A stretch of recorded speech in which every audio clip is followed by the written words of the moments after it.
Wednesday, hump day, 13 games. The NBA, the association, not messing around today. Unfortunately, not a lot of time today for pleasantries. Just one game tomorrow, I believe.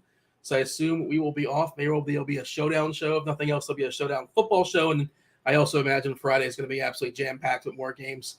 Hopefully soon enough, the schedule will flatten out a little bit. I think the day off on Thanksgiving probably had something to do with it, squeezing in games with everybody being unavailable on Thanksgiving. 13 games, Bobby. Fresh haircut, by the way. I need one of those too. I'm going to sneak away and get one tomorrow. I needed it for a long. I was getting too. I had a beard. My hair was long. Just felt right. Felt right. Oh, I'm jealous because I got to do the same thing. I guess this is getting out of hand. Like it's the sides. It's not. I think Dean. I think it looks good, Dean. I think you're being a little hard on yourself. I think it looks good. It's a bit much. It's too much going on. There's some water in here to keep things in line. No other artificial products of any sort. Just straight water. I guess natural oils. I'm not sure how that works with hair, but I was thinking you might have threw a little gel in it, snuck a little gel in there, for the 5 p.m. show. The flagship.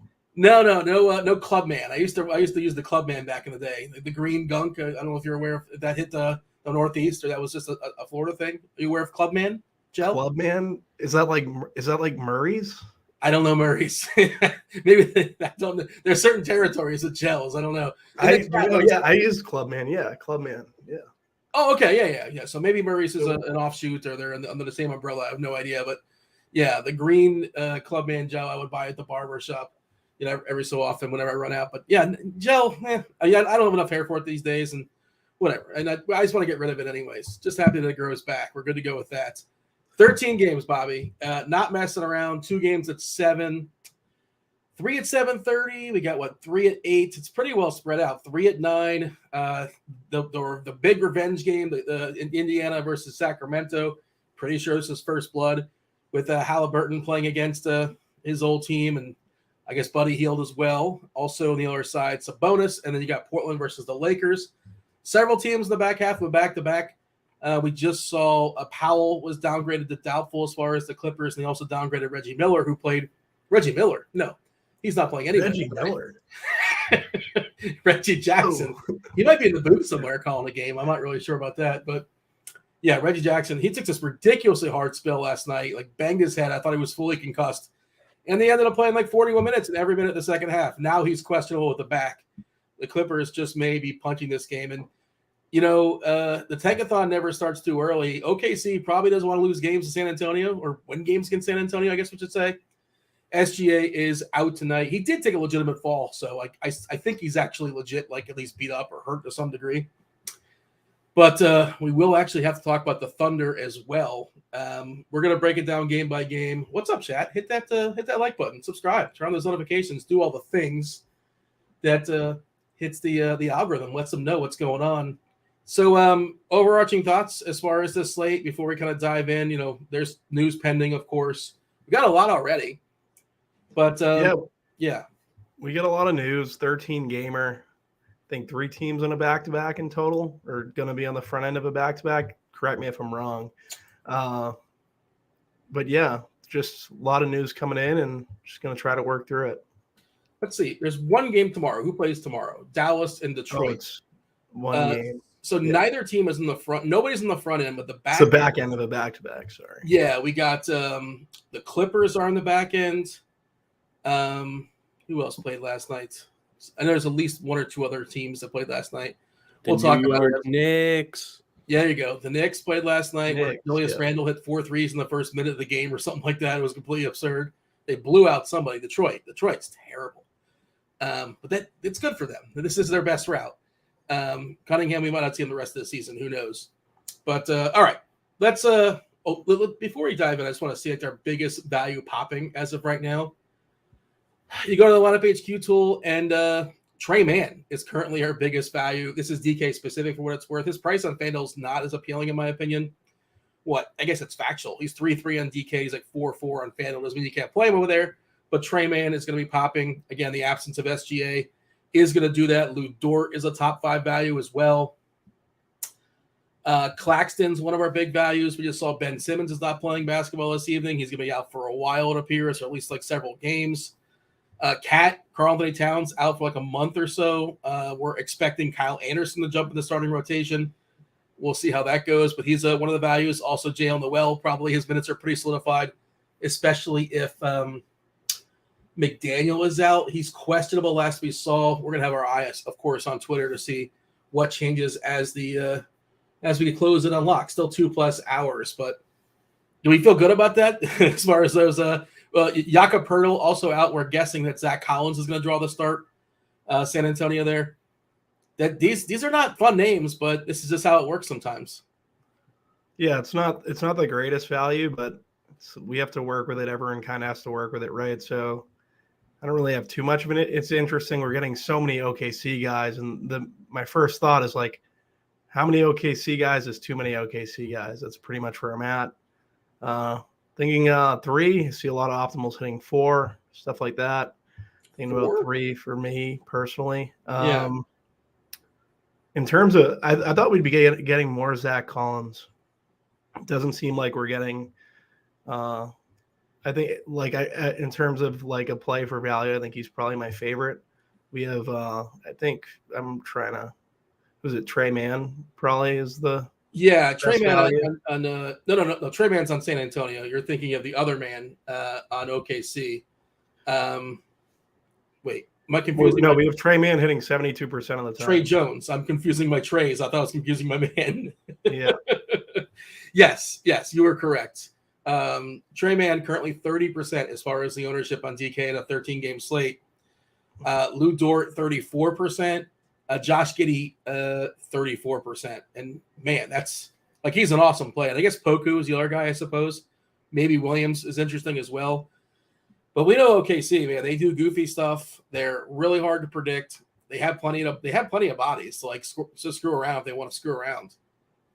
But I would not play 4 OKC players in a lineup. Yeah, 3 might be pushing it a little bit, but you're right. 3 probably are hitting the optimal. I've not run it in like an hour or so. Yeah, maybe 2 then. 2 at least 2 at most 3 probably. They are cheap enough though. Like where I guess you can justify it if you want to. Yeah. I'm running it right now and seeing what we can kind of come up with here, but I don't think I'm going to play 3. The other part of it though is that they're cheap and they're facing San Antonio. San Antonio is horrific. They're one of the worst teams in basketball.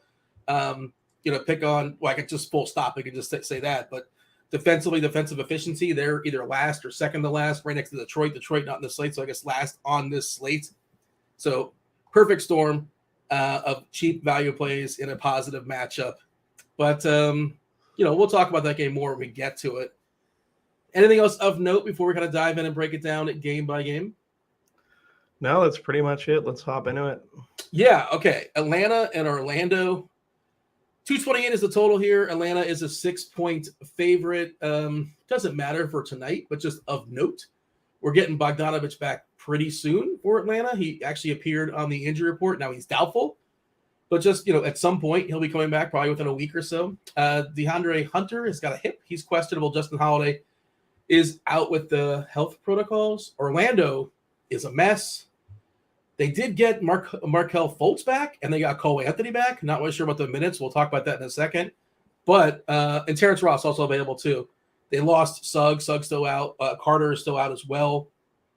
We're projecting Cole Anthony to start alongside Gary Harris, Franz Wagner, Banchero, and Bull. Thankfully, the prices have been pumped up enough in these guys where I don't think there's any priorities, even if like minutes are a little accelerated. I don't like this game, and it's at 7:00. And if I can pass on the game at 7:00 and buy myself some more time for news, I will do that as opposed to locking somebody in. You got to be really good for me to lock you in. I don't think I'm playing anybody in Orlando. What about you? Yeah, it's tough because I like Trae Young a little bit as like one of this like guy to spend up for, and then I look at their run backs on Orlando, and you're pretty much when you bring back Fultz, Cole Anthony, Terrence Ross, like all these guys are guys that are like ball dominant guys, and I like Paolo Banchero would probably be my favorite run back, but like I don't really see myself really getting to him. I think you'd definitely play the Hawks as one-offs. But I'd like to run it back in tournaments. I feel like a guy like John Collins stands out, 36 fantasy points over his last 3 games. He's at 57 or 5,800. I think he's a good play. probably be my favorite value on the Hawks because pretty much that's as low as I'm probably going to get. 5,800 on the Hawks and then Trey, like I hit on Trae Young, his price tag, I think he's 97. I think it works for just like what I'm seeing for a ceiling. DeJounte Murray, you can make a case for. I just don't think on a 13-game slate I'm going to get there, but he hasn't been great. And at 8,800, I don't know. I don't really want to get there, but it's like I definitely much prefer Trae Young, but I think he's in play if you wanted to go there. I just don't really see the need. That is pretty much where I'm at. This game is mostly a cross-off. I'm not going to tell you, but you can't play Trae Young. Of course you can play Trae Young. Of course you can hit 7 threes and score 40-plus points. Of course all that stuff can happen. But is there a reason why I'm going to play him over another superstar?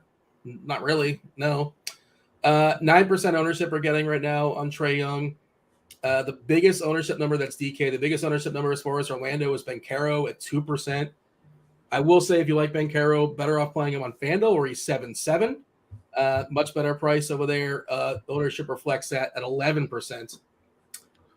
If Hunter doesn't go, I was trying to think if he doesn't go, but I'm probably not even going to mess with it. I was trying maybe AJ Griffin, but I don't think I'm going to fire at that anyways.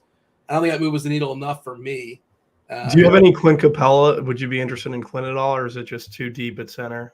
Yeah, that would be my response. Is that center is so good tonight, and I think Zubac is another one that's pretty interesting that nobody's going to be playing. There's so many centers that are just really look positive, and Capella is one of those guys though. You catch him on the right night, he can put up 15, 15, and 7, 7 stocks, and he's very usable. I don't think I'm getting there. It's one of those things. I'm not going to discourage it, but I very likely am not playing him. If that makes, it's just not a bad play. It's just that, and also he's center and center only. There's no flexibility. Yeah, 7 at least Collins, you have multiple position eligibility, power forward, center. So I can't justify it because nature of the slate, right? Yep. Anything else this game? We're moving on. We are moving on. All right, that's what I thought. Philadelphia at Cleveland, 210 is the total. We're looking at a 3-point line as far as Cleveland being favored. And the part that we should be stressing again is the 210 total. That's the lowest total on this board on the slate by far. Cleveland is kind of thin. They're going to be without Jared Allen, without Kevin Love, so definitely thin as far as their bigs. Lamar Stevens is questionable with an illness. That's not a very big deal, I don't think. For me, there's basically, well, I shouldn't say I was going to say 2 playable players in this game. If you want to spend all the way up on Embiid, you can get Embiid at 5% ownership tonight. And any given night, not the greatest matchup, obviously, against Cleveland. Good defensively there without Allen, but Mobley's still lurking. I like the 2 bigs in this game, Mobley and Embiid. I like them. I don't love them. I don't need them. I'm not playing a ton of lineups. I probably won't have either. I may. We'll see. And if you want to just keep riding Shake Milton, who's been incredible, but finally the prices come up a little bit. But I don't have a lot of interest in this game. Again, 7 o'clock and no priorities, so maybe I'll just move on. What are your thoughts? Yeah, it's probably a move-on spot for me. Also, I like Mobley and Embiid as well.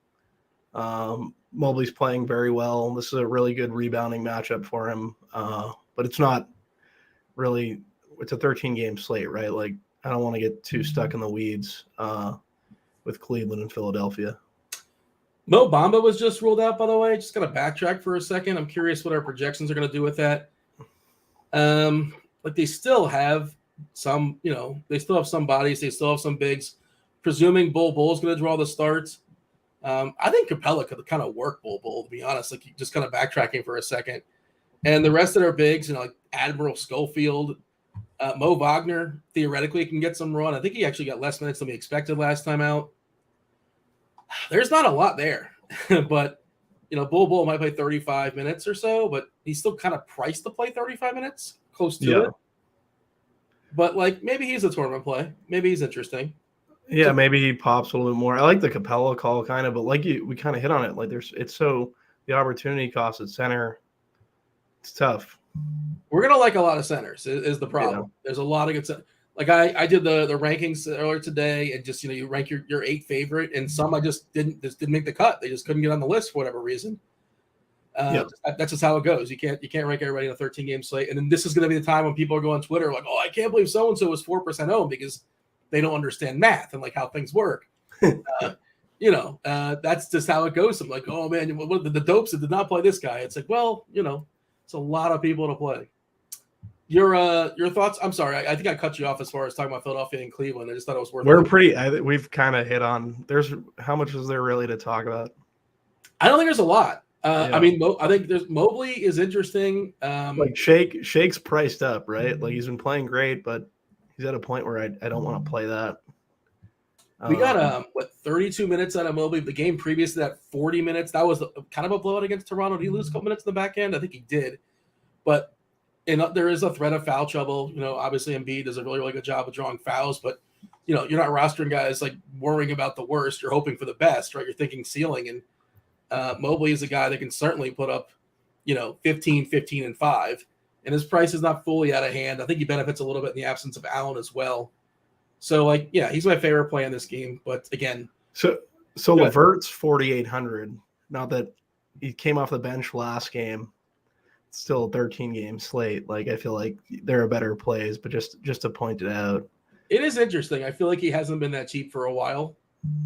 But somebody really wants to get a hold of you. Is that a text or is that an email? What's going on over there? That's my phone next to my mic. Sorry about that.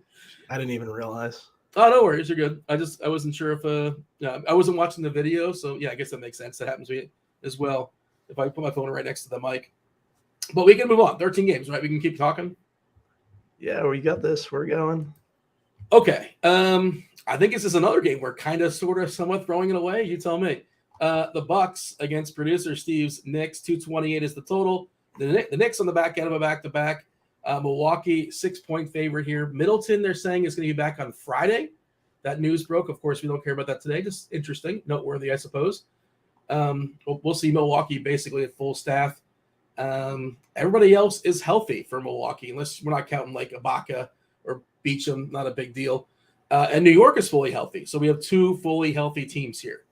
New York in the back-to-back, but they weren't pushed very hard. They won by, 25 or 30 points last night. So basically nobody played in the fourth quarter. Nobody played max minutes. This game to me, Holiday is interesting at 7-3, I suppose. It's a pretty good Drew Holiday price, but it's Giannis or bust on the Milwaukee side, essentially. You tell me otherwise. Yeah, I like the Drew call at 7,300. I think for tournaments you're running this back, but you hit on it like this is pretty much two full squads. So it gets dicey very quickly. Giannis, obviously great. Probably at best highest ceiling, I would imagine. But it's just like this game could blow out. So I'd definitely be running it back if I was getting to Giannis. I think an interesting run back is Mitch Rob at 4-5, just because Collins is also 4-5. I think Collins is likely a good chalk, but no one's going to play Mitch Rob. He's been crushing. I think he's in an interesting position as a run back. I think you make a case for Quentin Grimes. He's pushing 30 minutes each night, so it's like I guess that's fine. I don't want to get too in the weeds, but RJ Barrett and Randall, I think, are somewhat not like trustworthy if this game stays close. Like they're guys you can run it back with. But yeah, I don't want to play this game too much. I mean, the Grimes thing, I just don't trust him to close. You better get your points early because there's a good chance somebody like Quickly would close over him coming off the bench. The Mitch Rob price is really interesting, but we talked about the opportunity cost at center several times already. And the other thing is, this is a horrible Mitch Rob matchup. Now, I'm hoping just gets a bunch of minutes, right? But is it a bad matchup? Yeah. Milwaukee gives up the least amount of points in the paint per game, 43.8, which is lowest in the league. And Mitch Rob is not somebody that's going to step out and hit a bunch of threes. He lives mostly in the paint. So, and Lopez probably drags him away from the paint defensively. So maybe he loses a couple boards, defensive boards as well. It just, I saw that price too, and I'm like, oh, that's kind of interesting. And what if he plays 30? And of course, New York plays one of four centers. I guess you never really know who's going to be playing center for this will probably be the game where they just totally go away from him. Maybe. I don't know. It seems like it's been picking up, but I feel like that happens during the season with the Knicks and Mitchell Robinson, and then it kind of goes away. Once you think you got the Knicks center situation figured out, it just flips. But they could play Randall at that 5. They could play Mitch Rob there, Hartenstein, Sims, Obi Toppin. They can do a lot of things. And I guess, is it possible Mitch Rob can get there? But Steve is on the Knicks, just pointing that out. It seems like he's what does he say? To bet the Knicks, or he's saying Mitch Rob's going to he's putting up the lot of Knicks. Are you seeing that? Oh, I see. He's having fun with his gifts. Is that's the Big Mong guy? Big Mong. I think that's who that is. But yeah, producer, he's having a fun time with the gifts. I like when he drops the gifts in there. But he just likes him to win, and he's a homer. He's totally a homer. If you follow him on Twitter, he gets behind his bets and he gets behind his Knicks, and that's that. But he can't separate the heart and the brain, can you, Steve? I don't think so. Hey, it's difficult sometimes, Your team is Boston, I'm guessing? I don't really have a team in basketball. I live next to the Garden. It's just like Yahoo Central. So I can't deal with the Celtics fans. They have to be the worst of all time. I like the competition, but yeah. I was more like a Paul Pierce era Celtics fan. This new team, I don't know. Not really there. I mean, I know they're fantastic, by the way. I like them. I'm not a Boston. I love Tatum. I think he's awesome. I think he's taking a leap. He's in the top 5 territory in the league going forward. Still just, no longer 19. He's still 20. Still just 19. It depends who you ask on Twitter. He might still be 19. I'm not really sure, but we're done with Milwaukee and New York, right? I think we're moving on. Yeah, I think we're moving on. So just to backtrack for a second, our projection team did update Orlando. So let's see if anything kind of is interesting here. Let's see who we give. No, wait, I thought we updated them. Never mind. I thought I got an update in lineup HQ. We'll walk it back in a second when we get a full update because Bamba's still projected for 20 minutes, or maybe I just have to refresh. We'll check it back in a little bit. Let's kind of move forward as far as the games. Also at 7:30, my Miami Heat against not your Boston Celtics. 223 is the total. Miami is a 9-point dog here. Do we have to go through their injury report? It's get comfortable. It's what a disaster. But I think they're going to be mostly healthy in the absence of Jimmy Butler. Butler's not going to be there, but Vincent expect to be available. Robinson available. Caleb Martin available. Max Strus available. Jovic is questionable. He's not a big deal when everybody else is around. Dedmon's questionable. He's not a big deal when Bam's around. Tyler Hero's questionable with an ankle. I think he's going to go, but we'll see. Stay tuned on that. I thought Boston gave Jaylen Brown a fake injury last game because it was a back half of back-to-back, and it also was a scheduled blowout against a team that was not playing their guys anyway. But they still think he has a neck or suggest he has a neck. Of course, Al Horford is back on the back. The back half of back-to-back is not a thing anymore, so he's healthy all of a sudden. So he's good to go. I guess it depends upon how things crack, but I think Brown's going to be back, and I think Boston's going to be fully healthy, meaning I don't like Boston. Of course, you could play some Tatum. If you want to do that, there's no reason that says you should, but you can, and he can get there. And Miami, I think, is going to be mostly, I don't want to say unplayable, but assuming Hero plays, I guess he's the most interesting piece. You can get some Bam if you want, but we keep saying the same thing about center. Center is loaded. I don't like this game, just as a general thought, unless, if Brown doesn't go, then all of a sudden I like Tatum. And Smart. Yeah, this is another slate. This is another game on the slate where I'm pretty much in the same boat as you. If Brown sat, Tatum obviously gets a boost, Marcus Smart, Derek White, Grant Williams. I think they're somewhat in play. I don't know if I'd how much I'd be willing to get there. I think my favorite play from this game is Bam. If Harrow were to sit, I think a guy like Gabe Vincent would become an interesting punt. Lowry would also get a boost at 7K though, and with this matchup being what it is, yeah, I don't know how much Lowry I would really want to have. Right? I was okay paying the 7s for him when it was his show and he was going to play 42 minutes or whatever, but that's not going to be the case here. They have enough bodies. Yeah, so I'm kind of off Lowry.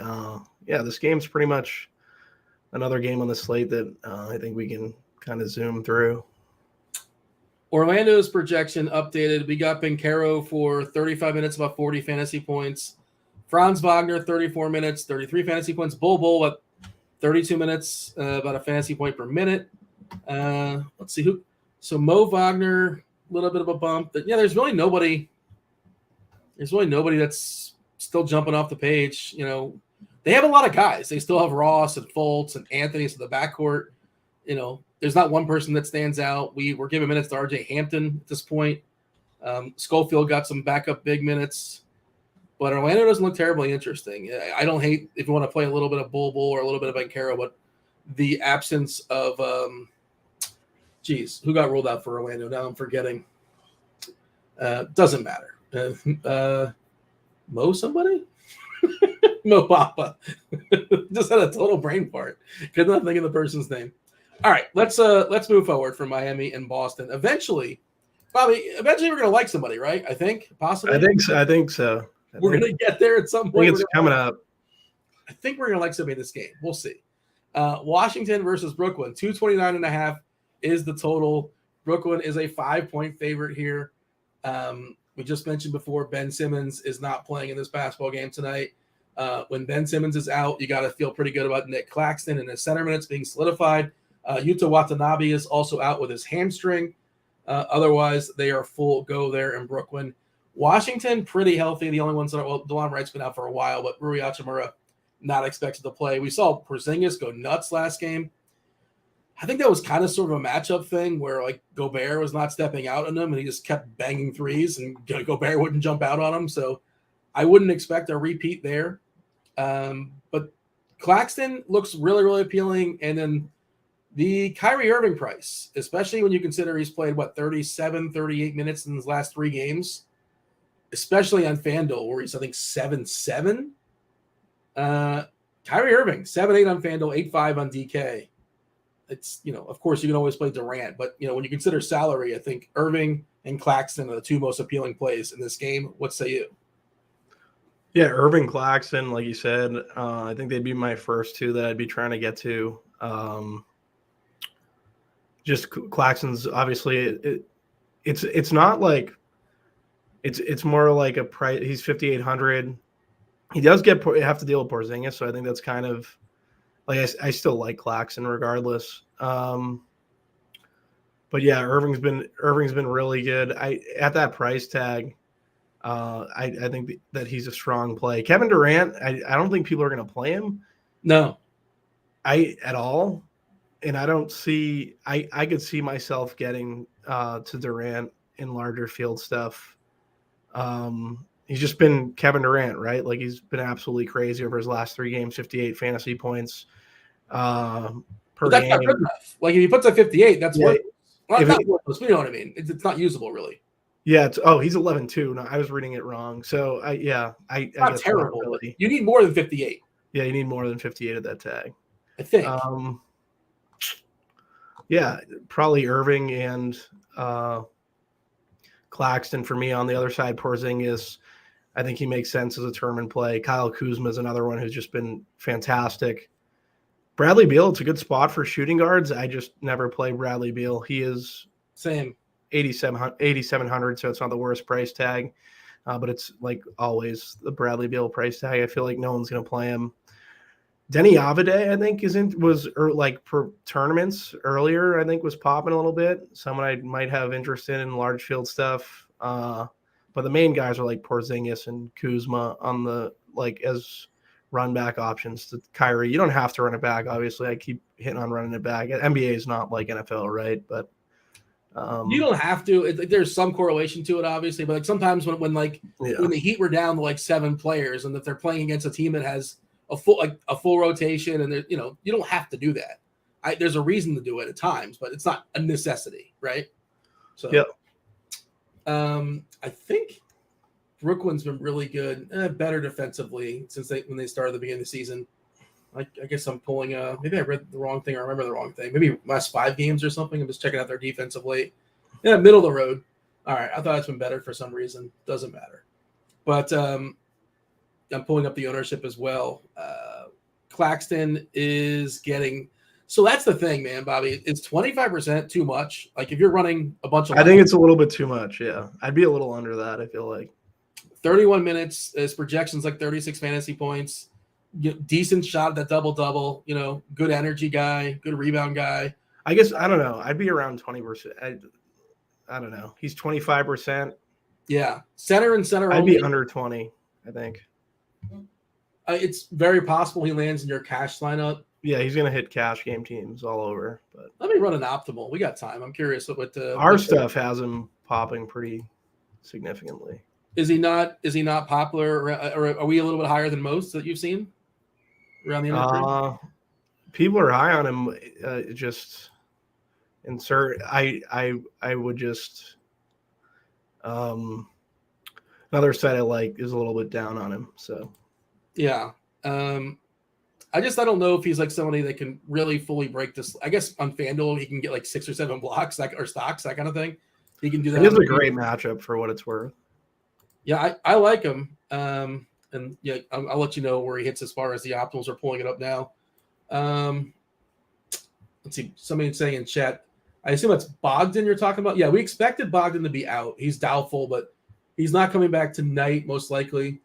Yeah, so Bogdan's out tonight, but he's coming back soon. The doubtful sign is optimistic, and the beat writers is talking about him coming back probably within a week or so. DFS, we only care about tonight only. Jalen Johnson also out. That doesn't really matter. The update there for Hunter is no update. He's still questionable. Cole Anthony limited to 20 minutes. Fultz limited to 15 minutes.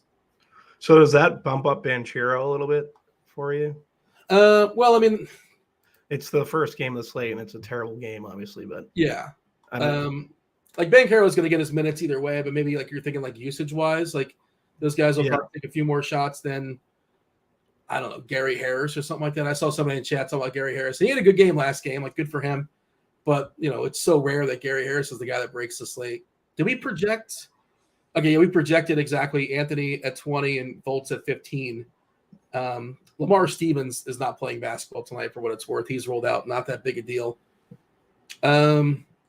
Yeah, Fanduel Banchero I think is pretty playable, actually. My only issue is at 7 o'clock, that kind of thing. Or you can just lock him in and figure out the rest later. But I like that price at 7.7. I think that's pretty good. Let's see. All right, I got my optimals made. I capped it. I ran it on DK for whatever reason. That's kind of what we're picking. I made 155 lineups, and I said no more than 73%. And what's interesting is that nobody's hitting that threshold. And I added some variance as well to it. Nobody's hitting higher than 56%. But the first 3 players are all from the same team. And we already talked about it. The OKC Thunder. Man at 56%, Dort at 54%, and Giddey at 48%. And then Claxton, 43%, is our number one center hitting optimals. So, yeah, we like him a good bit. Anthony Edwards is cracking it. No surprise. The absence of Cat. Kyle Anderson, we're assuming he's going to draw the start. So he's getting a bump as well. And then some Spurs. Big body Keldon Johnson. Kyrie Irving, we just talked about at 24%. So, you know, this stuff is fluid. It does change, but it's just kind of interesting to look at an hour and a half before, you know, more information comes in. Back to Washington and Brooklyn. Final thoughts here. I feel pretty good about the Kyrie price on FanDuel. DK, I mean, my only issue with him is that he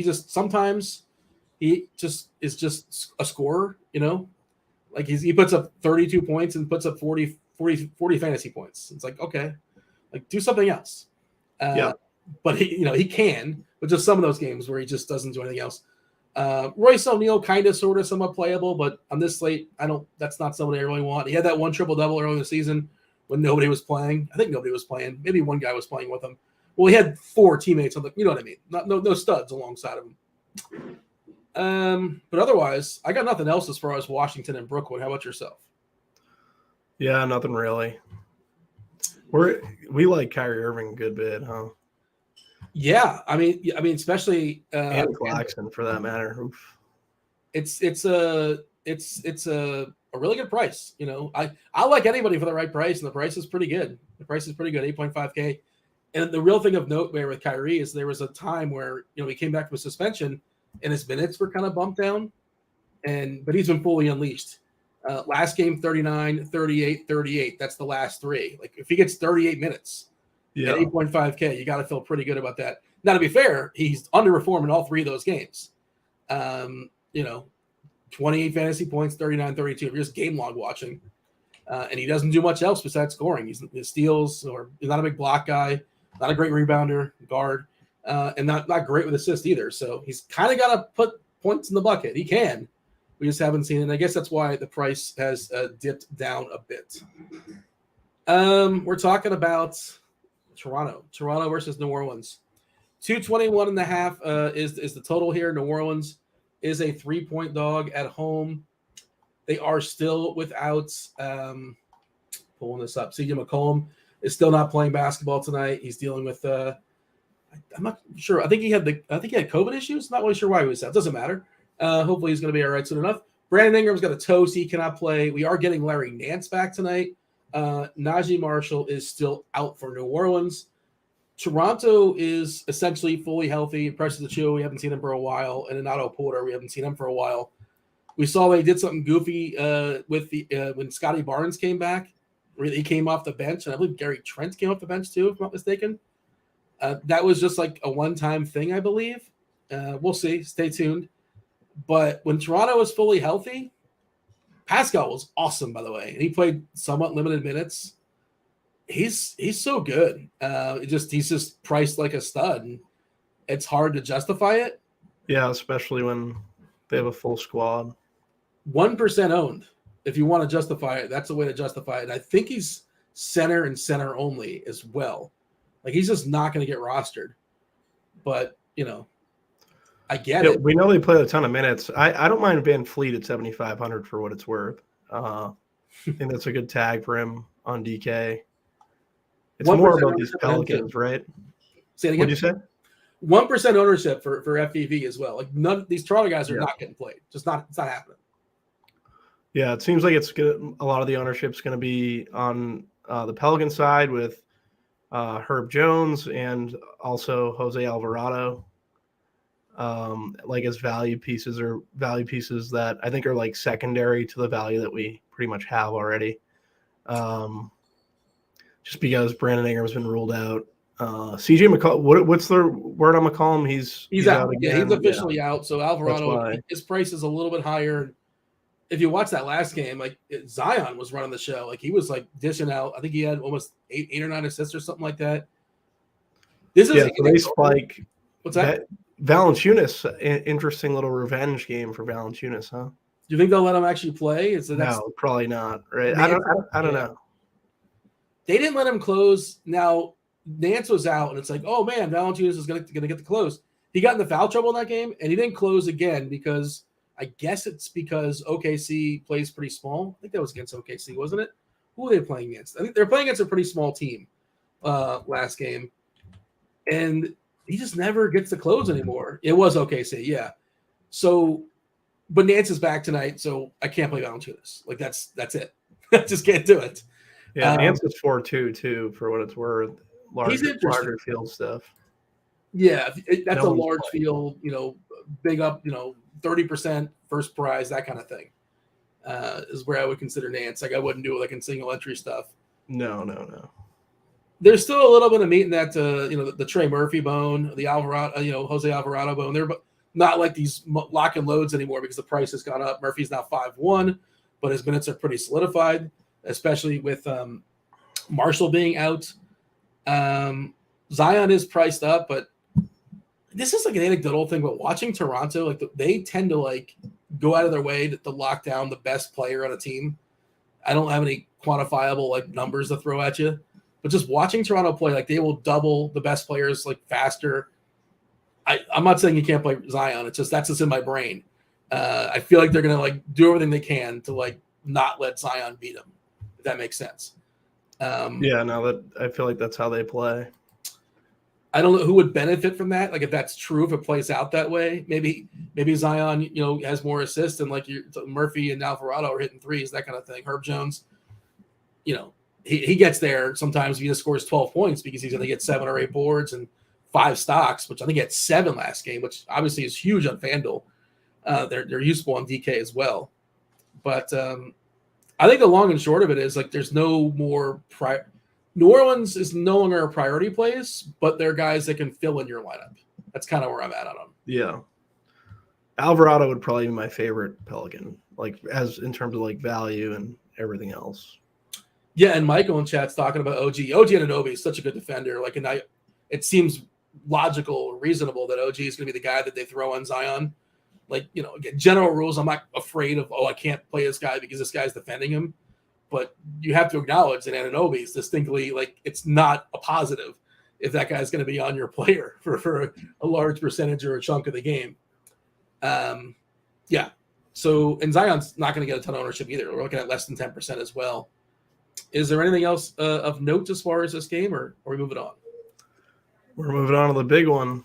Yeah, this is the game that only DFS players are going to love, right? This is the big game on the 13-game slate. That my girlfriend's going to go to me. Why are we watching OKC San Antonio at 8 o'clock? Does she typically watch with you? Yeah, she watches. Big fan of you, Dean. Big fan of you. Well, there you go. Well, I like great taste, and so she's gonna fall in love with Pokashevsky night tonight or something. I don't know who's she's gonna like, Josh Giddey or this is the players we're gonna be talking about as far as OKC and San Antonio. If you guys are late to the show, if you're not aware, no SGA, Mike Muscala's out, whatever, not a big deal. But New Orleans, San Antonio is also thin too. They're without Josh Richardson and Pirtle, so we're assuming that Zach Collins is gonna jump in the starting rotation. We're predicting Trey Jones, Vassell, the big body of Keldon Johnson. You can get his entire body tonight for 6.7K on FanDuel. It's a pretty good price. 7-1 on DK is pretty good too. KBD, we're expecting to start at the 4. He's pretty cheap as well. And then Collins, not a lot in that bench. Man, if you want to get frisky, I think it was you a couple weeks ago that like gave like the random mention of Charles Bassey. Like he's been kind of buried, but like this, and look, again, this is really, really hard to recommend. It really is. Because there's also like Gorgie Dang there. Like he might be the third center, but it feels like a game where like he could do some goofy stuff. But again, Pop doesn't care about winning this game, and the Thunder don't care about winning this game. I don't think. Just watching on the side, and then of course the OKC side, massive bumps up for Josh Giddey, Trey Mann, Lou Dort, Pokashevsky. Like a lot of times he gets kicked off the court when like the opposing centers just working him because he just gets demolished by like real centers that can, guys that have strength and girth, and he lacks both. But that's not really a thing on San Antonio tonight.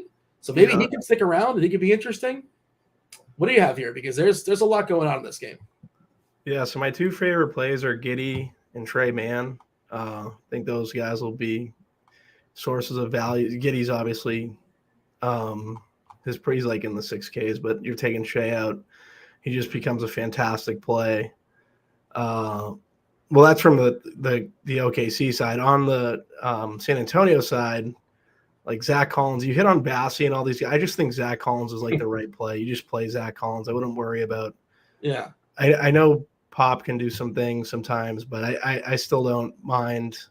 Like Zach Collins at 4 or 5, like I'm playing him in this situation. Lou Dort, we like Lou Dort. I think it makes a lot of sense for basically why you try to get to him. Poku, I don't hate. Like you said, Poku's not going to get pushed by Zach Collins, pushed on the floor by Zach Collins, so I think he works fine. But from the Thunder side, it would be Giddey and Trey Mann. That would be like my priorities. And on the San Antonio side, Zach Collins and Keldon Johnson, I think, would be the two guys that are standing out the most. Keldon Johnson's in a really good spot. He's not like his price is good, so I don't mind getting it. Oh, he's up to 7-1. I didn't realize 7-1. I think, yeah, it's not a bad tag. But yeah, I don't. Those would be like my two favorites from this team: Keldon Johnson and Zach Collins. Zach Collins this year averaging 1.22 DK points per minute, 1.26 on FanDuel. Keldon a little bit over a fantasy point minute as well. In the chat, they're mentioning I see a Roby revenge game, which is kind of funny. I don't know if they let him get a revenge game going, but sure, I suppose maybe. Giddey and Dort are both. Giddey's a fantasy point minute player, but he's going to get a bit of a bump in the absence of SGA. Poku is a fantasy point minute player as well. The thing is, like, yeah, SGA is out, but like OKC still has a lot of dudes. Let's see how many we're projecting to actually play. 1, 2, 3, 4, 5, 6, 7, 8, 9, 10, 11. We're projecting 11 to play. Like Baisley gets 10, Dang gets 12, and Joe gets 12. It's, and good luck. It's the projection team nightmare is projecting OKC Thunder rotations. What about Jalen Williams? We have Jalen Williams at 26 minutes, and I don't think anyone's really going to play him. Yeah, he's usable. Yeah. Do I have to give a refresh because I see 28, or maybe you have to give 28. Yeah, I'm looking at the wrong. Yeah, I get it. Yeah, I didn't refresh it. 20 minutes is good for Jalen Williams. It's like if you're picking, like, obviously OKC value isn't the greatest, but if he's going to be the least owned, I wouldn't mind getting him in my builds. Yeah, Jalen Williams on the season, 0.79, a little bit lower than I thought it was, to be honest, for his fantasy points per minute. San Antonio plays fast. They're the 7th fastest team in the league. They play horrible defense. They're the worst defensive team in the league. I just checked. They're behind Detroit as far as defensive efficiency. So, yeah, perfect storm deal, right? Your big key player is out, and you have the best matchup to compile fantasy points to just, put points in the bucket. You said you were before as far as your rules. Is this people are going to run this game like 3-2? Like you're going to have 2 on the Spurs and 3 on OKC? And yeah, definitely. You can definitely play. I'm just going to let it hit. Like, I'm not going to. Yeah. But because you're just going to be playing a lot of these guys pretty much. You're getting one of these guys pretty much on every team, I would say. So I think, like you said, at most 2, at most 3, at least 2 from OKC, I would say. And then Zach Collins, I'm going to be super heavy on the Spurs side. Matt in chat's got a question. What's the most amount of players or roster in one game if you're going for the millie? I'm assuming he's talking about the millie. Which, by the way, I had a ticket last night, and then I didn't have a ticket last night. For the NBA, yeah. Yeah. If you're playing that contest, the 2,500 tonight, you're playing guys from this game. Yeah, I definitely have Zach Collins. I definitely have Giddey, I think. 40% goes to first place, though. I'm sure you know. Are you in this tournament? $2,500 entry fee? I'm MMEing. I was gonna get in it, but I'd rather just win a ticket to a tournament like that. Yeah, I had it briefly, and then I was looking at my live. Are you one of those people that doesn't look at like currently winning? You look at the end of the night, or do you monitor it? So I haven't been looking at it as much. I just check it later on. You can't really do it's not going to change if you look, right? Well, no, it's not.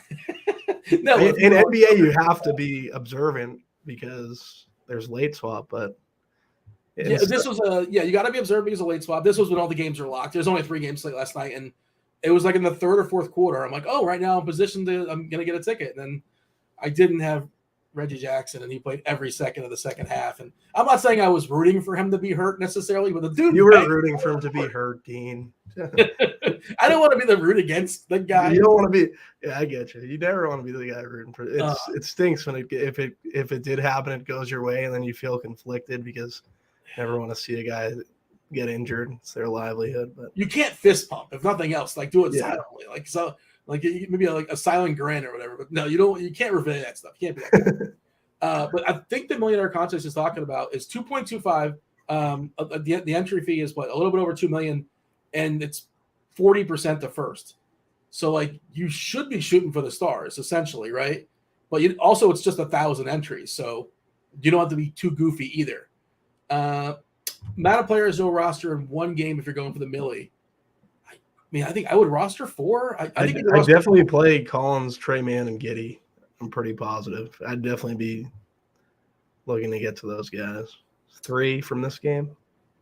Yeah, I'd be willing to go 4 personally because they're so cheap. You can get 4 or 5 in this game and get like 2 studs around it. I think, right? Yeah, I think you can. I haven't built it yet, to be honest. With the pace being what it is, I think that's not the worst idea. Let's see. Michael's asking Trey Mann 35% owned. Is that a tough? Yeah. How do you feel about Mann at 35% ownership? That's what we currently have, Matt. I'm playing it. I don't see. He's very strong to be optimal. So, yeah, I'm playing it. I wouldn't be fading by any means. Definitely be over on it. How far over? Maybe 2x. I think that would probably be fine. But yeah, I see. I don't know. I feel like Collins is my favorite piece of chalk. Then Mann, then Giddey. We're projecting for what it's worth. He's 3-3 on DK. Again, he's a much better play on DK than he is on FanDuel, in my opinion. He's 4-4 on FanDuel. DK, we're giving him 24 points. So, like, if he puts up 24 points at 3-3, I guess that's usable, but it's also something that that's not going to break you. Like if the field has him at 24 points, right? It's like, okay, he was fine, but you're not closing the laptop. Yeah, let me switch that around. It'd be Giddy Collins, man, for me. Yeah. Sean's got a question in chat. We talked about both these players already. FanDuel tournament. You want which setter? You want Capella or you want Claxton? Probably Claxton. Yeah. I mean, the only argument, I guess, you can argue ownership if you want. Surely Capella is going to be less owned than Claxton. Yeah, Claxton's going to be very chalky. But he should be really good too. Should be. I think I'd still prefer I don't know, centers. I guess Capella. You like that matchup for Capella a good bit, huh? I think it's all right. Yeah, I mean, who's like Bull is going to bully him around the bourds. Come on, like the Admiral Schofield. Yeah, maybe take the shot on Capella. Why not? Claxton's going to be super high owned. Now I'm just curious what the difference in ownership is between those two, because it's probably like 6x or something like that. We're projecting Claxton. To be fair, he asked for a FanDuel. I have DK up in front of me. Claxton at 28% on DK and Capella at 4% on DK. If you want to do like the cheat math, it's like, well, wait, do you really think, once every 7 times Capella beats Claxton, right? Like, I think so. Yeah. All right. Anything else we should say as far as this game, or shall we move on? And good luck, Matt, if you're playing in that millionaire contest. Take down the Millie. Yeah, take it down. RG emblem, right? What's the yes, the RotoGrinders logo on there? I got the tweet the other day. I can't remember what it was, but it was in a big slate. Just a couple days ago, we had a monster slate, and a lot of people try to get really, really goofy in the big slates, and there is sometimes just play the best plays, play good plays. There's a pile of good plays. You don't have to be crazy ambitious. In NBA, I feel like you should always be playing the mat, like just playing the good plays the majority of the time, right? Yes. I'm just pulling up. Let's see. I'm not sure if he's listening or not, but was that Matthew? Matthew, if you're out there, took down what contest is this? 15K. I believe it was maybe the 4-point play possibly on DraftKings, but I was looking at the lineup and looked everything was made total sense. It was Maudon chalk night, and then Noel we talked about, and Murphy, of course. New Orleans was thin. There's a reason why everybody was played. McDaniels because Charlotte was super thin. Jokic because you had the salary and he was playing against Houston and he smashes. Smart, there was no Brown. Zion, there was nobody else playing for New Orleans. And then Booker because no Chris Paul and there's super high upside. That's when he put like 40 extra points in the bucket, maybe more than that. Dwayne Dedman ruled out, not a big deal. Just felt I should acknowledge that. We got more basketball games coming. We got the Grizz. Oh, this is actually a good question because Jason's asking for DK tournaments. Who's the one stud above 10K? You have to get in your lines. Are we going to excuse that he calls them lines? I don't call them lines. I call them lineups. Do you call them lines? Are you a lines player? I've never. No lines for me. I've never called them lines. Big T has like a rule on the lines, right? He's very against calling them lines. Yeah. So I don't. Yeah, I've heard lines before, and I don't get that. Diakite is starting tonight for Cleveland. It's the new age thing, Dean. You know what I mean? You can't knock it. It's what the kids are doing. Gen Z or whatever, the hipsters. All right. I mean, back in my day, they were called lineups. LEUs. Memphis, Minnesota, 231. That's a big boy total. I think one of my favorite big spends on this slate is Ja Morant. Ja Morant, the absence of Desmond Bane. We know how his usage skyrockets. Minnesota, well, we should run on the body parts too, because that's kind of worth noting. We don't have full clarity, unfortunately, but we got the best we can do as of right now, which is, now I'm trying to find my list. And I'm happy you hit on Morant because I'm very high on Morant tonight. 1.6 DK points per minute with Desmond Bane off the floor this season. So unless Dylan Brooks starts going ham and thinking he's the second coming of Jordan, should be a good spot for Morant. I don't think he's going to be too highly owned too, right? Well, he'll be much more heavily owned if Brooks doesn't play. Brooks is currently questionable. So we'll see on that. If Brooks doesn't go, I think that people are going to be on Morant. I also think it matters if Jaden McDaniels goes. Jaden McDaniels is the best wing. This is the same sort of deal with like OG. Like, sure, good luck locking down John Morant. But Jaden McDaniels is a really, really good defender. And if he doesn't go, they're also, without Cat on the inside. We'll talk about that in a second. McLaughlin's not going to play. But McDaniels is like the guy they would throw on Ja almost definitely. I like him as is, but I think he gets much more appealing if McDaniels is out. He gets much more appealing if Brooks is out as well. But just as is, he's a fine play. And then Minnesota is getting a ton of ownership on Kyle Anderson. We're expecting Slow-Mo to draw the start there at the 4. Is it possible that they start like Naz Reid? I guess that's possible, but I think it's most likely he just plays the straight 5 and backs up Gobert. We'll see on that one. Stay tuned. And Anthony Edwards is a really strong play. It's really strange if you look at the court IQ stuff. Surprising, actually. I don't know if it's small sample, or it's variance, or some kind of goofiness, but you would think if Cat is out that Gobert would be better, but he's not. He's been worse. Yeah, which is just odd. And it's like, I don't know if that's going to change. The sample Adams is there too on the other side. I'm a little skeptical on Gobert. Yeah. I'm going to play him. But Edwards is the guy that's benefited the most. And I believe these are the two teams that give up the most 3 points made per game facing each other, which is pretty appealing as well. I'm going to check that in a second. Pace of play for Minnesota, they're 3. Memphis is 12. So, yeah, this is another good game. As far as like stackable games, like it's San Antonio, OKC, and I think the second game is Memphis, Minnesota. I think. Yeah. So, what do you think about Kyle Anderson, Jalen Noel, Chalk? Yeah. I like the OKC value better for what it's worth. The OKC San Antonio value, but they're obviously still in play, these guys. I probably like Anderson better if he starts, and I like Noel better if McDaniels is out. But like we'll kind of wait and see on that. We did see Austin Rivers start last game. I wouldn't say to play Austin Rivers, but just note that he is lurking. And the other thing is Jalen Noel smashed and is like the people that didn't play him are like, man, I wish I would have played him. And they're going to play him now. And the people that did play him are like, I'm going to keep playing this guy. He was great for me. So, I think he's going to get a reasonable amount of ownership. Let's see what we have as far as ownership in this game. Let's give a refresh. But first talk about Memphis. Is it just Ja? Are there other, can you consider Triple J? I think you consider Triple J. I think he's fine for tournaments. Obviously, has the upside, gets handsy, but like 1.4 DK points per minute this season for Triple J. So I don't mind that. I think he's an interesting run back. I'm not going to play Adams. Definitely not playing Dylan Brooks. I don't think there's a player I hate more in the NBA than Dylan Brooks. But yeah, I think it would just be Triple J for me. Outside of Morant, maybe you could make it to like think Conchar is in play, but I'm not going to get there. It'd just be Morant and Jackson. Yeah, it's a good Conchar matchup as far as hitting threes. That's what he can do. That is a good point, actually. I might add him.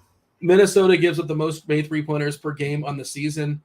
Second is New York. Third is Memphis. So I knew I had that right in my head, but close enough. They're all three of them. Both teams are on the podium. So threes will be launched in this game. It's just going to be a 3-point barrage. Can't guarantee they're going to go in, but plenty of upside for a lot of points to be had in this game. And again, I would feel better about Conchar. Not that his minutes are pretty solidified, but if Brooks is out. If Brooks is out, they're going to be pretty thin, Memphis. And Ja's going to play 35-plus minutes, and Conchar probably plays 31, 32, 33. They might run – they're going to run some Tyus Jones alongside John Morant. This is getting in the weeds because you're just not going to play Tyus Jones at 5K, unless Morant's not playing, and Morant's not playing. So that's, cross him off the list. How much do you like Edwards? We're getting 31% ownership on Edwards, 14% for what it's worth as far as Morant. And again, that's a fluid number, I think, if Brooks is out, and even more so if McDaniels is out, because then I don't know how much the projections take that into account, but Morant will become my favorite pick spin in the slate if that's the scenario. What do you think Edwards is to beat Russell? Russell's 1,800 cheaper. Yeah, it's a good question. 1,600 cheaper. He's going to play 30-plus minutes, and he's not afraid to shoot either. I have a lot of difficulty rostering D'Angelo Russell, but it's just interesting that his ownership is almost half Edwards is currently. Or and actually cheaper. I don't roster him either. It's funny you say that. I rarely roster Russell. I feel like a lot of people have like the same bias with D'Angelo Russell. It's like a common recency bias that people hate playing him. He's a kind of a volume shooter. That's not not a very, which is a nice way of saying somebody's not an efficient shooter. I think that's what people say about Dylan Brooks, volume shooter, right? Yeah, He's just got to take a lot of shots to get there, but the shots should be there tonight. They're asking about in chat about Steven Adams. It's just, man, it's hard to see Steven Adams having a ceiling game, and that we're talking about all the centers we like.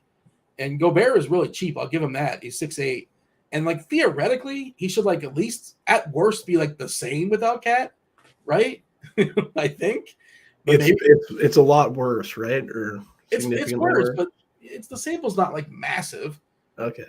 Yeah. So Cat doesn't miss games just when he's off the floor. So yeah. Golf is asking, who do I hate? Well, it's probably actual players.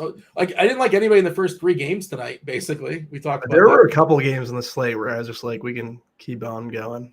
I don't like to like recommend too many players because I don't want to be just like, well, yeah, you can play the 4 best players in this team and the 4 best players in that team. Sure, why not? I don't know if that's helpful. Mainly pull guys from the 2 games we just talked about: Spurs, Thunder, and now Memphis, Minnesota. I think that's where you want to be.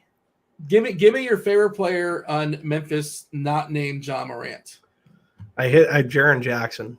Yeah, and your favorite player on Minnesota, I guess it's Edward. Well, it could be Kyle Anderson too if you consider all things, and we're assuming he starts. Yeah, Kyle Anderson's another tough.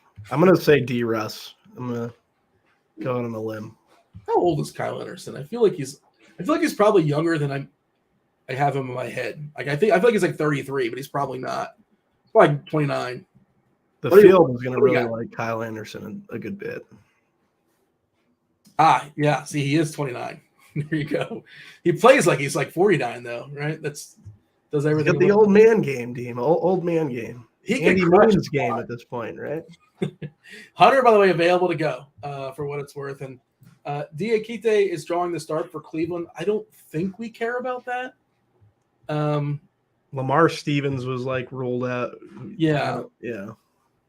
I don't think he's. I saw it in passing.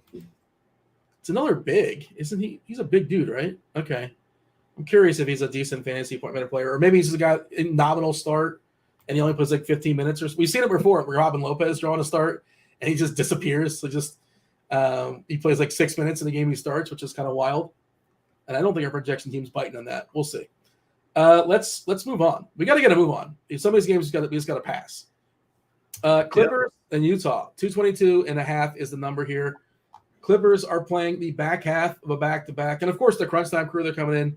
You got TJ, you have Andy, and you have Roth. Anything that we missed, they're going to clean up.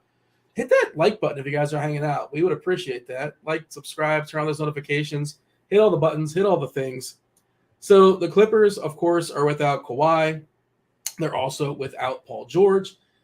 Reggie Jackson, who played every minute last night in the second half. I'm not angry about it. I'm glad that his head's okay. But now he's got a back, and he's questionable. And my guess is he doesn't play. But also, of course, John Wall is back tonight.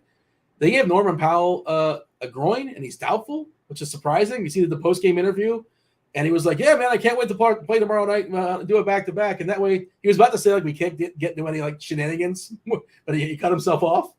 He's like, yeah, it's just about basketball. Now, he didn't look like he had a groin in that game, but in the post-game interview, but I guess he's hurting. Who knows? But they're going to be thin is the point. And you know who's not going to be owned tonight is Ivica Zubac. And if you like, matchups, Utah is the absolute best matchup in all of basketball as far as yielding fantasy points in the paint. They do it. They give up three more points, actual points in the paint than the second worst team in the league. That's how bad they are in the paint. They miss Gobert. And Ivica Zubac scores 78.1% of his points from the paint. I'm liking the Zubac call. Zubac won me $100K before, so he's played 2 previous games against Utah this year. Both games he played 35 minutes. I can get behind some Zubac. Any Terrence Mann love? I mean, he didn't even close last night. Like the other weird thing is, if you watch that game, that Diabate closed over Zubac. He was really good, like his second round draft pick or somebody they just called up in the G League. It's a hot hand thing there when it comes to the Clippers as far as projecting their closers, and I guess he's certainly more interesting if Reggie Jackson doesn't play, but we are getting Wall back, and I think I would play Wall before him. Of course, Wall's a little more expensive. I can't see myself justifying. I think Wall's kind of interesting at 5'6" for tournaments. But yeah, if you're playing tournaments and you're playing like more than like 9 lineups, get yourself like one Zubac at least. And I think he's like 1% owned tonight. Yeah. Or maybe it'll be 2%. I don't know. Amir Coffey's another guy, just value that I think you can kind of go to if you're in a pinch. I wouldn't be at 3.9. I wouldn't. There's other plays I'd rather get to, but if you're playing 150, I'd be throwing him in there.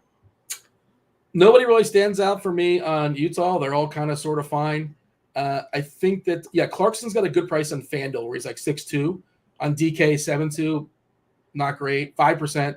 All these guys are like 5% owned, like Sexton and Markkanen. Coffey killed him last night. Yeah, Coffey was not good last night. He didn't close last night. He started and barely played.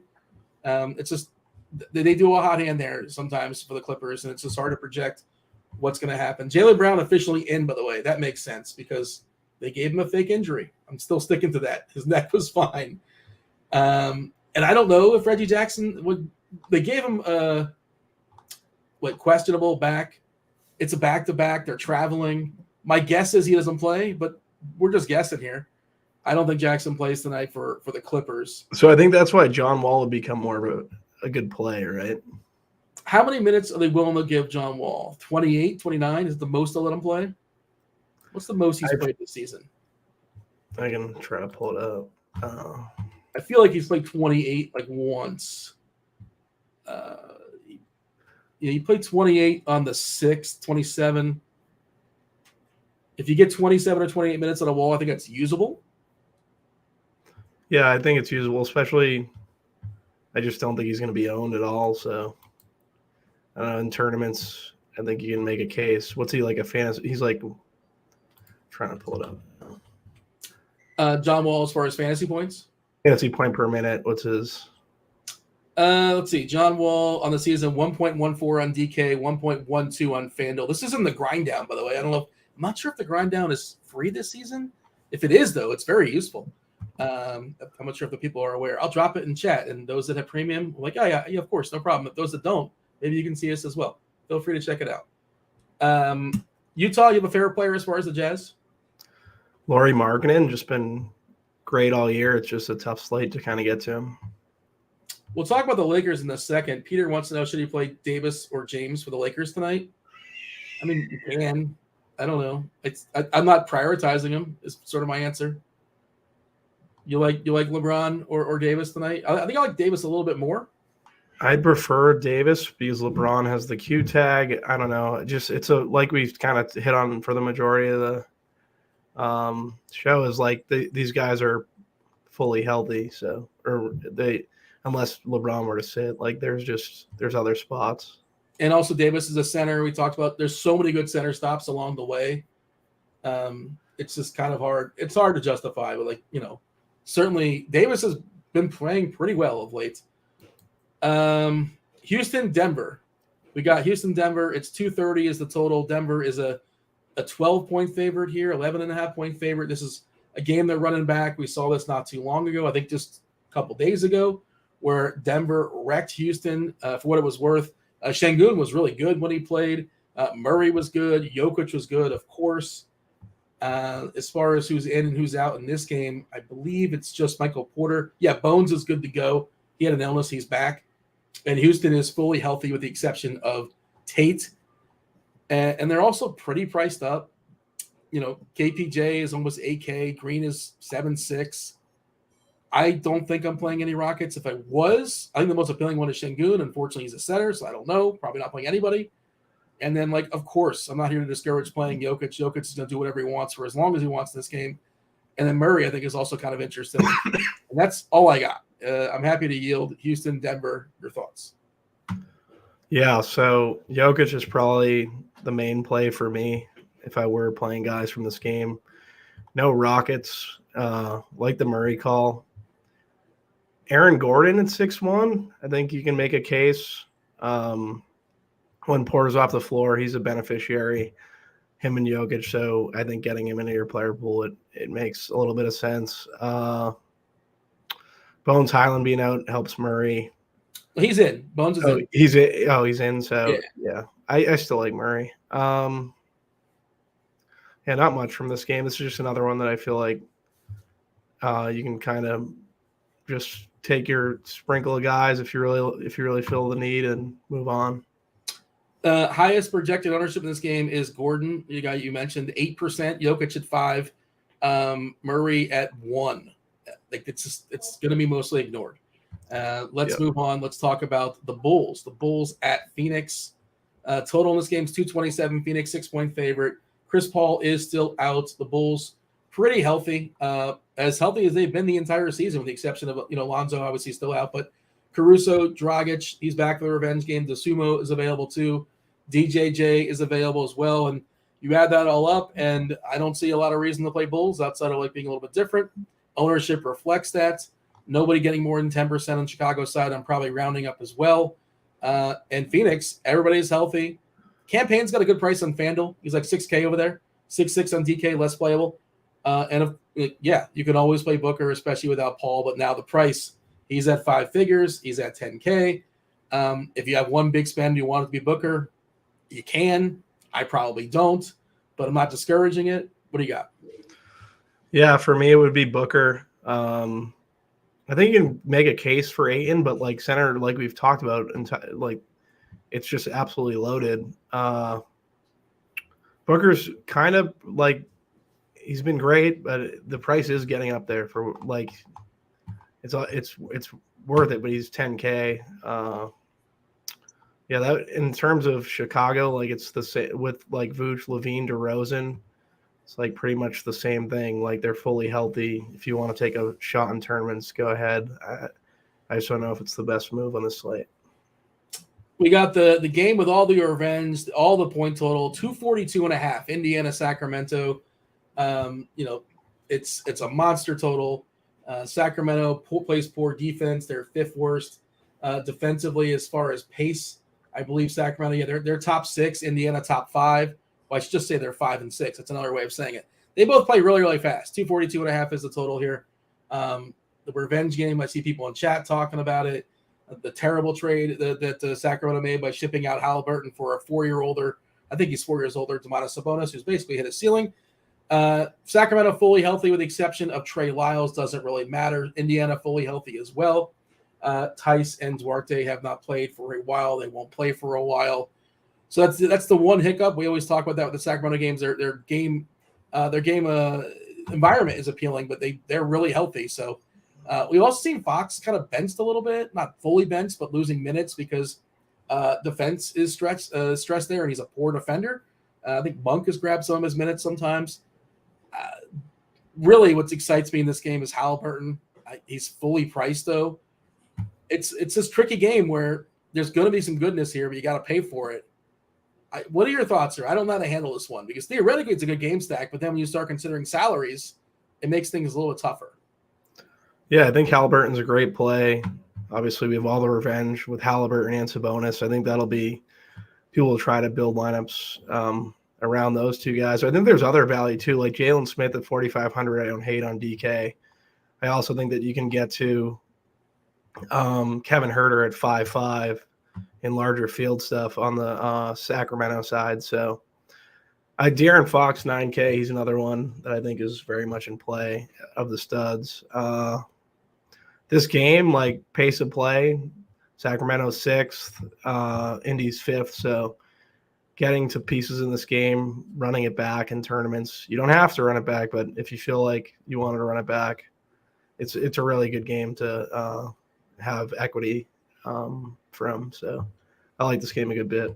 Ownership, like nobody's getting more than 12% ownership on DK. Monk is getting 12%. Mathurin 10, Halliburton 9, Barnes 6, Sabonis 5. I think it's a really good Turner spot, but again, we keep talking about centers. He's center and center only. I could see Turner's just annihilating Sabonis.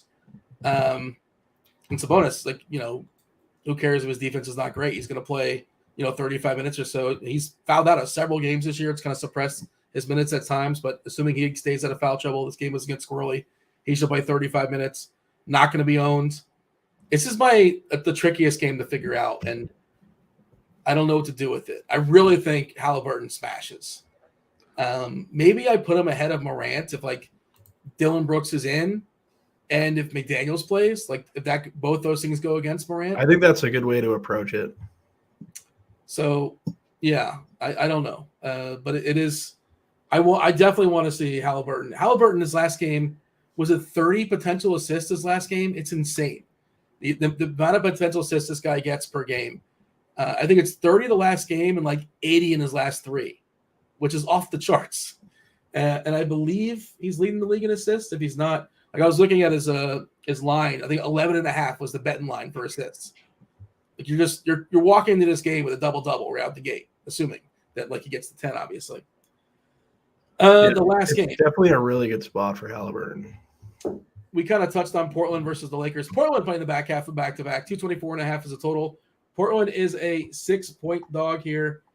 They ruled Little got hurt last night. He's not available tonight. Of course, Lillard is still hurt. Josh Hart got a tag today. He's questionable with an ankle. If he doesn't go, they're going to be really, really thin. The minutes were really high last night on Simons. Grant would have played more if he didn't foul out the last 4 minutes or so. For what it's worth, Nurkic was not going to close. He only closed last night because Grant fouled out. I think Nurkic is more usable tonight because Anthony Davis is a big boy and they need some size. So I think it's more likely Nurkic gets pushed. Again, he's another center that's got a pretty good price. Some would say nice. He's 6'9" on DK. Winslow's a reasonable punt, I suppose. And I think he becomes a better play if Hart is out. And then there's the Lakers who are getting Pat Bev back from his suspension, and they are fully healthy. LeBron and Davis are officially probable. So I assume they go. I don't have a lot of this game. I might have some Portland if stuff opens up. Yeah, nothing from the Lakers side for me. In larger field stuff, I think you can definitely make a case for the Portland guys, whether it be Jeremy Grant, Yusuf Nurkic, or Simons. Just with it being a pace-up spot, Lillard out. But there are other games that are where their spot there are better spots, right? So I don't know how much I'll have, but you can make a case for these guys in GBPs. Fire off a couple of questions in chat as we wait, and we fully caught up. We kind of sprinted there at the end. We were all business, no nonsense. Knocked out 13 games, covered them to the best of our ability. In the chat, they're talking about it. Yeah, Halliburton, his last 3 games, 40 assists, 0 turnovers. Man, dude's awesome. It's a great foundation piece. He's playing too good, unfortunately, if you're hoping for Indiana to win ping pong balls. I believe they are 4th in the East right now, which, nobody saw that coming, including myself. As far as the Pacers, I don't know if this is going to continue. We're kind of at the quarter pole, I believe, right? 25 games more or less, 22 games that have been played. They're 12-8. Let's not get too excited, but good for them and also bad for them. I don't know. If I was a Pacer fan, I would be conflicted because I want a good draft pick. All right, let's see. Give me a summary. Who's your favorite play on this slate? My favorite play is Morant. I think you had a good strategy in terms of waiting to see what the situation is with Brooks. If Brooks is in, then I'll probably sub to Halliburton from not all my shares, but get some more Halliburton in there and lessen my Morant. I'm asking you some of the expert survey questions now as we wait for the Crunch Time crew to come in momentarily. We got TJ and Andy and Roth. And again, if you guys have a question in chat, somebody you want us to elaborate on, we got a minute or so before we yield. Who is the player that you're most afraid of not having enough of or fading too much of that's going to burn you? Who's that guy? One of these Wolves, whether it be Edwards or D'Angelo Russell, they're the ones that I'm worried about. Mr. Richard says Buddy Hield. He's also got a revenge game, 1% on DK. Is that his ownership? Yeah, you're going to see that in some of these players just because there are just so many dudes to potentially roster tonight. Favorite game stack? I think it would have to be OKC San Antonio, right? I think so too. Yeah, and you could just It's the most versatile. I feel like it's like a cop-out answer, but it's probably the correct answer. I like the versatility it gives you because you can roster, 4 players in that game and then still get at least one more stud. It's like it gives you the ability. You can roster, like, if you're stacking up Indiana and Sacramento, theoretically, like, let's say you got Sabonis and Halliburton, right? Like, now you don't have the flexibility that like the stack would, because you're spending a lot of money there. Then a stack to like Indiana, San Antonio would give you. Is sort of my thought process there. Layla in chat says, I'm a Pacer fan. I love our team. Young, talented, winning. Take those ping pong balls and shove it. Okay.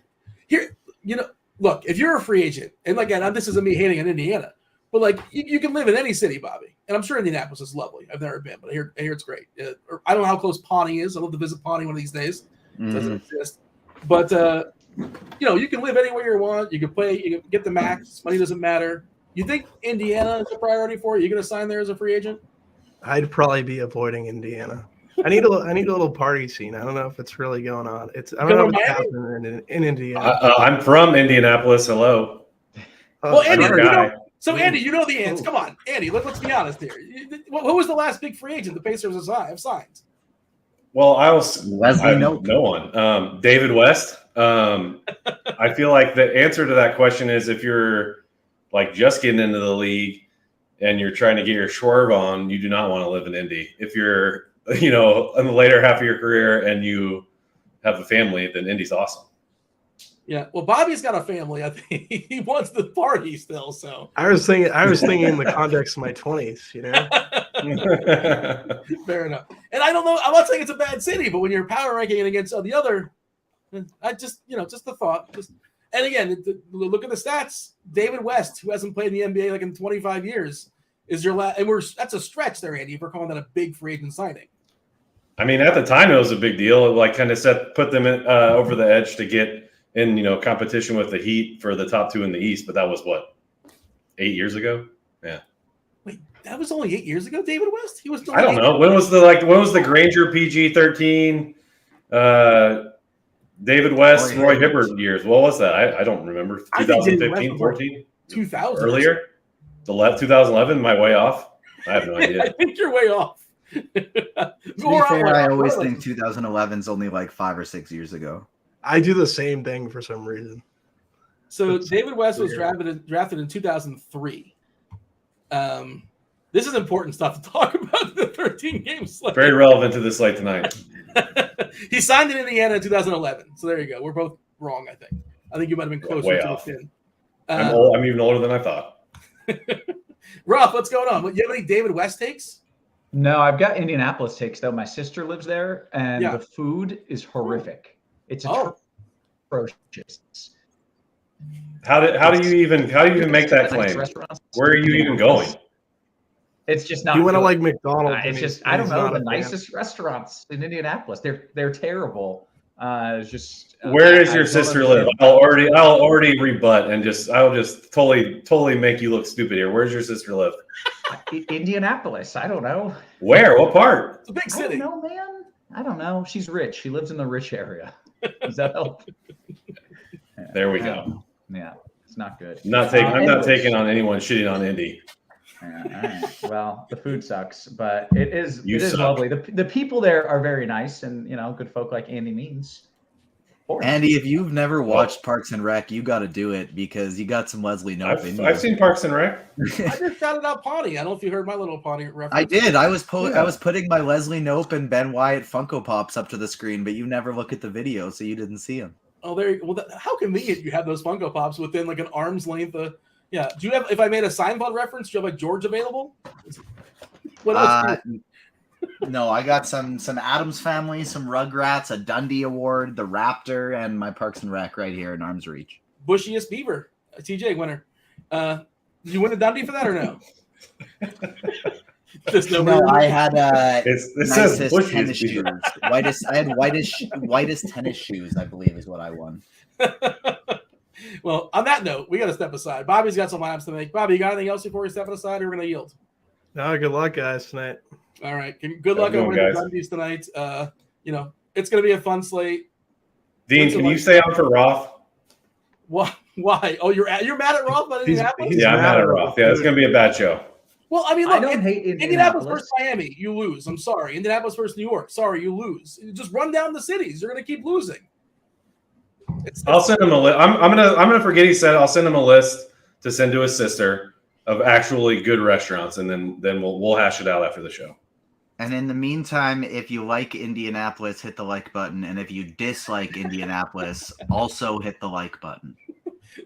Myself and Bobby are stepping aside. The Fanduel sponsor Crunch Time starts. Kevin Roth. Right now, we're out of here. Go for it, Roth. Appreciate it, Dino. As always, welcome to it. It is indeed Crunch Time, and yes, it is sponsored by Fanduel. Joined by two of the sharpest minds in the biz. We got the one, the only Indianapolis born and raised, Mr. Andy Means. How you doing, Means? Aside from the crappy food in your hometown, how you doing? I was not born in Indianapolis. Actually, I moved there at the ripe age of 1.5 years old. Counts. Yeah. So. Yeah. I'm doing good, though. This is a great slate, so I'm excited to break it down with you guys.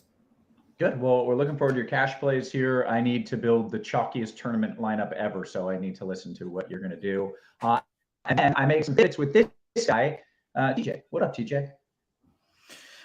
Doing well. Ready to talk some basketball. Roth, can you tell me where I was born and raised? Yes. Saskatoon, Canada, baby. Nailed it. It's one I remember way back in the day, I would for ML, right when I started playing MLB DFS, I'd always drop you weather reports for Saskatoon, Saskatchewan, Canada in the chat, just when they were wildly cold and compared to the MLB ones we were doing. But, we've goofed around long enough. Let's talk about some NBA because we got a fun, big slate ahead of us here.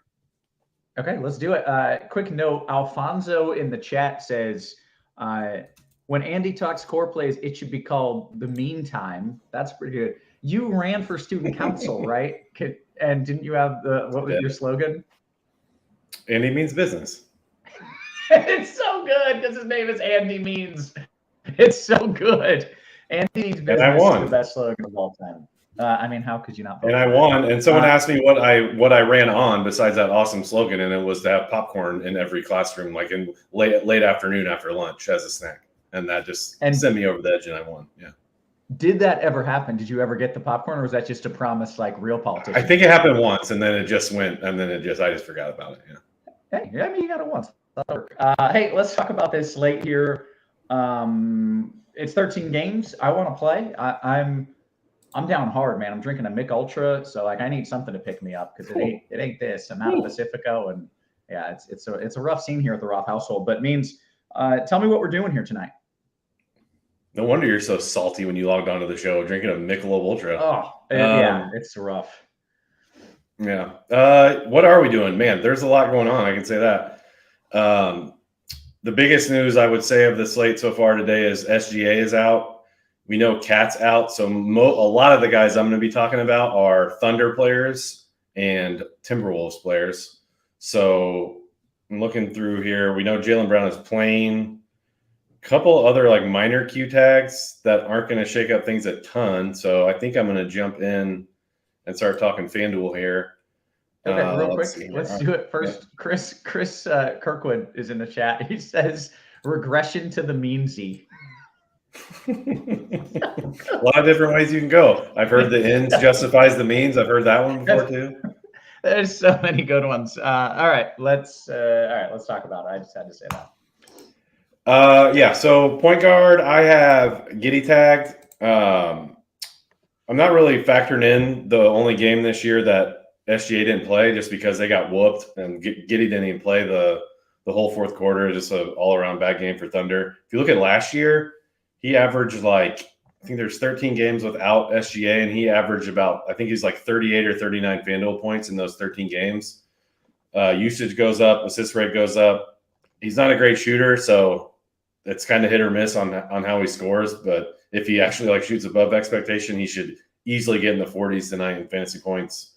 So he's who I'd start with at guard. Moving ahead to some of these other guards, I would say Kyrie Irving is probably the next guy in at one of these guard spots. Both him and Giddey are point guard and shooting guard eligible. so you can mess around how you put those guys in. Oh yeah, and then Lou Dort, he's shooting guard, small forward. He's one of the other guys I have tagged. I think he is probably better to use him at small forward, just the way that the positional stuff works out. But he's a top play for me. Jordan Clarkson, 6'2", he's kind of in that last piece category. Ja Morant, if you have the money, all the way up at 10K, he's kind of in that last piece category. Cameron Payne, I think that'll be it. D'Angelo Russell, I'm really unsure on how to treat him tonight, because like weirdly, I think I kind of want to say he profiles better as a cash game play, but he also like represents really good leverage off of these other chalky Timberwolves pieces. So I'll maybe let TJ talk about him a little more in a second. I think that's about it as far as like primary guard plays. So I'm going to go ahead and move it over to small forward, where I already talked about Dort. I have Kyle Anderson tagged as well. He should be, I mean, he's already been starting, but he's going to play so much four now that Cat's out. Like he's going to play a lot tonight, I think. And they call him slow-mo for a reason. He runs slow, and he also like accumulates fantasy points pretty slowly. So it'll be a bit of a grind, but I think you're fine locking him in for only 4-6. Let's see here. You got some cheap Pelicans. I don't know if I mentioned it, but McCollum's out again. Ingram's out again. Najee Marshall's out again. So you have Trey Murphy and Herb Jones. Those guys are like 4'9", 5'1". Those guys are fine. Moving up the ladder a little bit, Keldon Johnson at 6'7", Anthony Edwards at 8K. I have Edwards tagged on DK just because, I mean, I think he's 8K on both sites, and his per minute stuff on DK is better just because of the scoring system.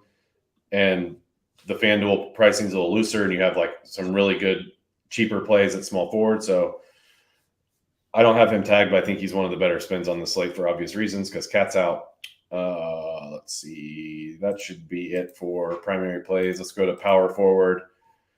Zach Collins. So this one's a little tough. He's cheap. Jakob Poeltl's out. We will assume Collins is going to start. He started the second half for Poeltl last game, but he didn't play much. Apparently, there's some like whispers or reports that they're kind of easing him back in as far as his minutes. He only played I think 6 minutes in the second half of that game, but he's only 4 or 5. You have to expect he's going to play a little more than that. If you extrapolate it out. So we have him at 25. I think that's fine. I'm not expecting much more than that. But if I'm playing cash games, he'd be one of the first guys in here at heavy ownership. Personally, he's like almost 40% on FanDuel. I think that is just like prime to be fading or going underweight on. Again, I'll let TJ talk about that in a second. Let's see, any other primary power forward plays? Probably not. If you're spinning up, I prefer Zion over AD, just slightly, saves you 2,300. That matters, of course. Let's go to center, where I think you're pretty much just locking in Nick Claxton. Like put Zach Collins at power forward, play Nick Claxton at center, and I think you're golden. Any other guy? DeAndre Ayton would be kind of a last piece sort of thing. Nurkic probably would prefer him for tournaments. But yeah, I think you put in Claxton and then you're set. So that's all I got. Okay, very good. I want to get some FanDuel tournament takes, but first, make sure you're signing up for the FanDuel Sportsbook if you're in a legal sports betting state. Take advantage of their awesome bonus offer. New customers get a no-sweat first bet up to 1K. Terms and conditions apply. FanDuel single entry series still ongoing for NFL as well, so make sure you're getting in on that. TJ, talk to me about some tournaments, man. You got 13 games. You got a lot of ways you can go. Yeah, it's a weird, interesting slate because even some of the volatile cash chalk like a Zach Collins we're unsure of today, he's still a scary tournament fade because even though he's going heavily over-owned today for a 13-game slate at 4-5, if he does happen to get those 25 minutes or if it pushes to 27, he could have 40, 45, 50 fantasy points today. He just put up 32 or whatever it was in 18 minutes last game. And so that it's a little scary because you have guys like that who are volatile plays. Maybe he won't play a ton of minutes, but if he does, he could just absolutely smash. Kyrie Irving, chalky. He hasn't done very much since coming back from suspension, but now Ben Simmons is out and his price has just gone down and down and down below 8K and facing a good matchup against Washington. He's got a 8-9x ceiling. And so it's definitely interesting. And for me personally, running one lineup on FanDuel like I am today, I'm going to be completely fading these 7 o'clock games. And that does worry me. And if I was running 150, I definitely wouldn't be doing this because there's guys like Embiid in the first game who isn't picking up any ownership and is a phenomenal tournament play. It's not a good matchup, but it's still Joel Embiid. And the Cavaliers are without Jared Allen. They're without Kevin Love. They're undermanned for their bigs. And so even though this will be a slower game with a low total, it's still a good spot for Embiid individually in this one because of the injuries. And then you got guys on the other side like Evan Mobley, Darius Garland, and Donovan Mitchell, who's seen his price decrease a lot as interesting runbacks. And this Atlanta-Orlando game as well is also very interesting for tournaments. On FanDuel specifically, DeJounte Murray is dropped to 8,800. He's below 9K and becomes a very interesting tournament play. And on the Orlando side, Bol is somebody who I think is very interesting for tournaments, not picking up any ownership, very high ceiling, and at a similar price to a guy like Claxton, just a little bit more expensive. And Paolo Banchero as well, I think, is a strong tournament play as well in those early games. If I was running 150, I'd want to get overweight on probably all of those individual plays. But since I am only playing the one lineup, I'm waiting to hear back on a couple situations because everybody's going to be kind of partially stacking up this San Antonio OKC game, and kind of as they should. We got the Zach Collins and the Keldon Johnsons who are great plays, and then also Trey Jones and Devin Vassell who make great tournament pivots off of those chalky Spurs. And then on the other side, you got a bunch of OKC guys you can pay for, and Josh Giddey, Luguentz Dort, who will be both very chalky but are both very good plays, and Pokashevsky, Jalen Williams, and Trey Mann, who I all like for tournaments as well. But what I'm kind of waiting to hear back on is this Minnesota and Memphis news. We still have Dylan Brooks questionable. And then on the Minnesota side, we have Jaden McDaniels questionable, which wouldn't be that big of a deal. But because Karl Anthony Towns is also out, that's 32 minutes we're currently projecting McDaniels, who, if he's out, that makes the Kyle Anderson really not even that much of chalk, even more enticing now, and make him good chalk if he does get chalky. It makes Jalen Noel an even better tournament salary saver. D'Angelo Russell is already one of my favorite tournament plays on the board, pivoting off of some of that Anthony Edwards chalk. And if you get McDaniels out as well, it just reaffirms the 37 minutes we're already projecting Anthony Edwards for, probably bumps it up even another minute or two for if that game stays close. And then if we have Dylan Brooks on the other side, Ja Morant is just affirmed as a phenomenal play. They're still probably not going to push the minutes of Jaren Jackson Jr. too much, but he's shown that even getting close to 30 minutes, he can put up a huge ceiling. And then plays like Tyus Jones, John Conchar, get more interesting as well here. Even somebody like Steven Adams in this spot against Gobert, I think, is interesting as well. So I have a lot of interest in this Minnesota-Memphis game. And although it's not super off of the board, it's still probably a lot of these spots outside of the main places like Ja Morant and Anthony Edwards, I think, are going to go somewhat overlooked. And that's just, they're in especially a nice spot for if McDaniels and Dylan Brooks are out as well. A couple of the other individual players I really like for tournaments, a guy like Devin Booker, I'm going to be high on today. Some of these Clippers guys could potentially be interesting. We got Reggie Jackson questionable, and they have a few more guys down today. Could open up something like a big John Wall day today, something like that. And then Nikola Jokic, I think, is very interesting in tournaments as well. Okay, very good. Sorry. Yeah. Indiana, Sacramento. My other favorite game on the slate. Tyrese Halliburton is my favorite tournament game on the slate. Sorry, I wanted to save it for last, and I almost forgot about it.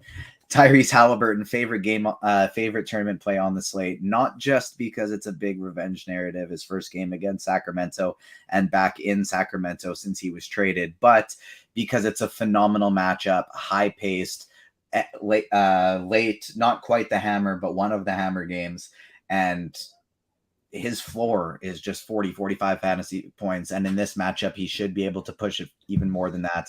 They're great run backs on the other side in Sabonis and Fox, even somebody like a Malik Monk is interesting for tournaments. And then I really like pairing him with Miles Turner as well on the Pacers.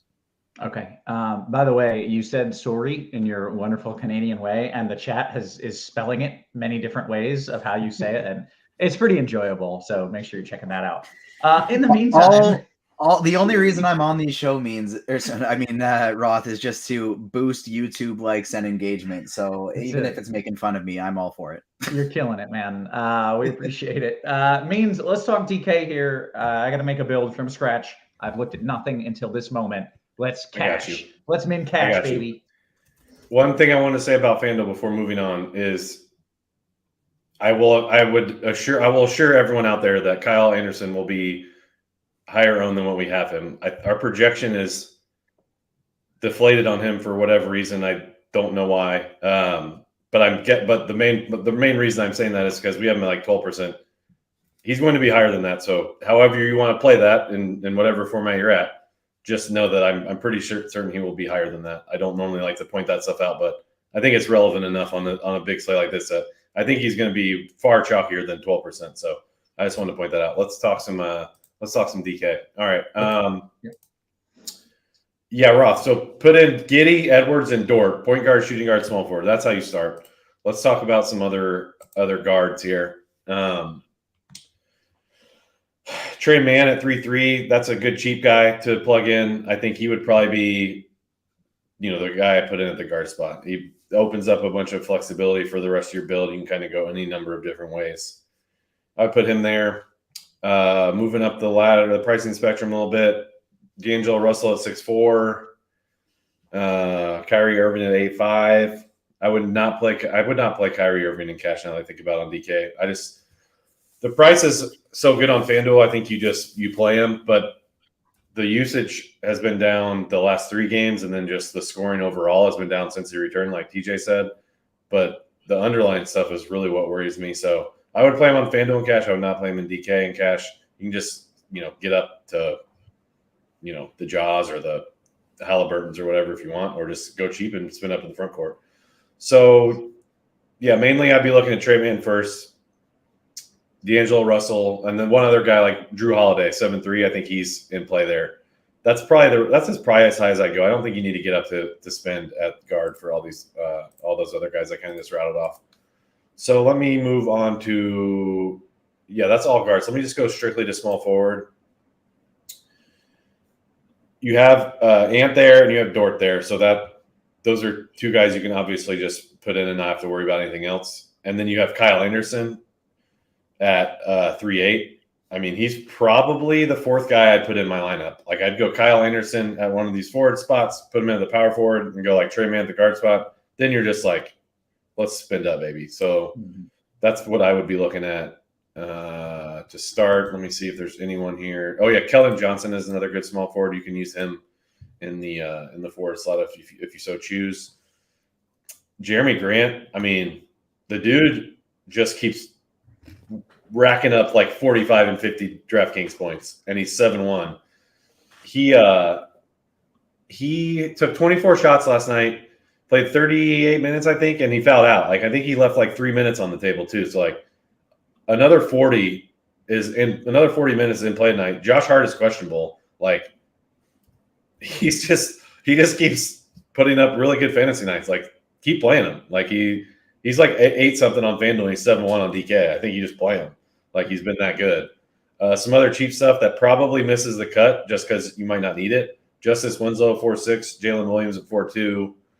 Those guys are fine, but like I've already named a bunch of forwards: Anderson, Dort, Jeremy Grant, Kyle Anderson. Like those are probably the main guys you're looking at. I think Ant's small forward eligible too. So like I could keep, it's a big slate. I could keep riding off a bunch of guys, but that's pretty much what I'd be looking at for like your core group of players you're picking out of for that position. Center, same thing I said on FanDuel. I think you probably play Nick Claxton here, but you also have Zach Collins. Like you could easily double those guys up. Like the more and more I just talk through this anyways, the more and more I realize that like this is such a balanced type of build for DK. Like, there's just not the guy who, we've talked on previous shows. I don't even know if we talked about it much this year just because of the pricing, but definitely years past. I like value. You can still get value out of an expensive guy. And that's so often been the case on DraftKings in like previous years. It just hasn't really been the case much lately. Like, if Giannis was like 10-9, we'd be like doing anything we can to get him in, but he's like 12K. If Jokic didn't have like Jamal Murray and Michael Porter like he did last year, and he was like 11-2, we'd be like, gotta play Jokic. But they've got Murray's back and et cetera, et cetera. It's like, this isn't a slate where you're like have to jam in a 5-digit price player. So like your highest guy, for all I know, could just be Anthony Edwards. If you're looking for other guys to spend up for, it could be like maybe a John Morant, maybe like a Domantas Sabonis. But like, I think you're really, really just looking to make it balanced build on DK tonight. So that's it. Okay, good stuff. TJ, talk to me about DK, what you're doing differently, and just what your overall game plan is. So it's a lot of very similar stuff. Two things before I go DK specific I want to touch on, just that I kind of forgot about with it being such a big slate, is these New Orleans Pelicans. They're in a nice spot once again. Everybody loved them the other night, and they were fine. They didn't break the slate like people thought, but they were kind of still just good. Trey Murphy, Herb Jones, Jose Alvarado, Jonas Valanciunas, and Zion Williamson, all great tournament plays. None of them are getting that highly owned other than Trey Murphy. So something I wanted to touch on as well. And I still think Devontae Graham is very interesting as a tournament salary saver, even though he didn't get a ton of minutes last game. All he needs to do is get hot, and then he can pick up a ton of fantasy points in a hurry. And then on FanDuel as well, more than DraftKings, because of how cheap Kyrie is and everybody wants to play him. People kind of, it's going overlooked that because Kevin Durant kind of disappointed everybody while Kyrie Irving was out, he just wasn't any better. If anything, he was a little worse. Now that Kyrie Irving's back, he's not doing as well, but Durant has been going off. He's had over 60 fantasy points in 2 of the last 3 games. Nobody wants to play him because Kyrie's back, but he's been phenomenal, and it's Kevin Durant. And so he makes for a very strong tournament option as well that I didn't touch on earlier. But other than that, DraftKings, it's a lot of the same things. I do think there are some somewhat interesting pivots off of these like very cheap Trey Mann type things we're looking at. I think somebody like a Zach Collins is easier to get off of on DraftKings than he is FanDuel, because he only has that center eligibility. He doesn't get those extra points for blocks. And so his ceiling, I think, is not quite as high. And then you also get the less positional flexibility on him. So I think he's someone you can pivot away from. There's a lot. I'm more comfortable with the chalk on FanDuel than I am on DraftKings. On DraftKings, I think it's easier to pivot. And so I'm still looking at a lot of those same guys to pivot, like really liking this Indiana and Sacramento game. Halliburton's still one of my favorite plays. I think you can still mix in a couple of the chalky OKC and San Antonio with just finding a couple other ways to get different in there. We're still waiting on some Miami news. Somebody like a Gabe Vincent, who's currently questionable. If we end up seeing some of those other guys with Q tags on Miami get ruled out, such as Tyler Herro, Caleb Martin, Nikola Jovic, Haywood Highsmith, if we get a situation where Miami's running out 8-9 bodies again, all of a sudden they could have some of the top value on the slate.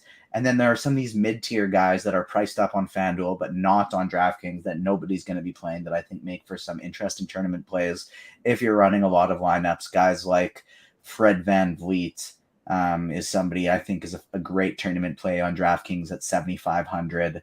Alperen Şengün at 6,800. And I guess now I had Avdia on my list, but Avdia is a bit better of a FanDuel play for tournaments.